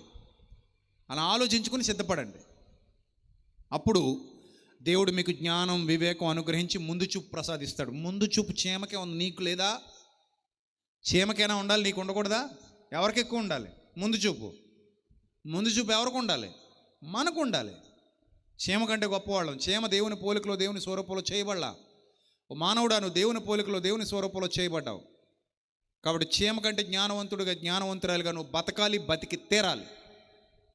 అలాంటి ధన్యకరమైన స్థితి నీ సొంతం అవుతుందని, అలా నువ్వు బ్రతుకుతావని ఆశిస్తూ, ఇంతవరకు ఓపికగా నా మాటలు విన్నందుకు, ఈ చివరి రోజు సభ ఇంత దిగ్విజయంగా జరగడానికి మీరు కూడా ప్రముఖ పాత్ర పోషించినందుకు మరోసారి మీ అందరికీ నా నిండు వందనాలు తెలియజేస్తూ, వెత్తబడిన వాక్యం విడిచిపెట్టి వెళ్ళిపోకుండా మీ హృదయం అనే పలకల మీద వాటిని వ్రాసుకుని వారై లోపల వాటిని నాటుకొని చీమ కంటే గొప్ప జ్ఞానవంతురాలిగా మీరు బ్రతికి నిత్య జీవానికి మీ బ్రతుకు బాటలు వేసుకున్నట్లుగా మీ ఆత్మీయ జీవితాన్ని కట్టుకుంటారని, సత్యంలో మీరు నిలబడతారని ఆశిస్తూ నా మాటలు ముగిస్తున్నాను. తల్ల వంచండి, ప్రార్థన చేసుకుందాం. మమ్మల్ని ప్రేమించిన మా కన్న తండ్రి, ఎప్పటివరకు ప్రభా మీ ఆత్మశక్తి ద్వారా, సహాయం ద్వారా సమయోచితమైన జ్ఞానాన్ని అనుగ్రహించి మీ పిల్లలతో సూటిగా మాట్లాడినందుకు స్తోత్రం తండ్రి. వచ్చినటువంటి బిడ్డలను దీవించండి, ఆశీర్వదించండి.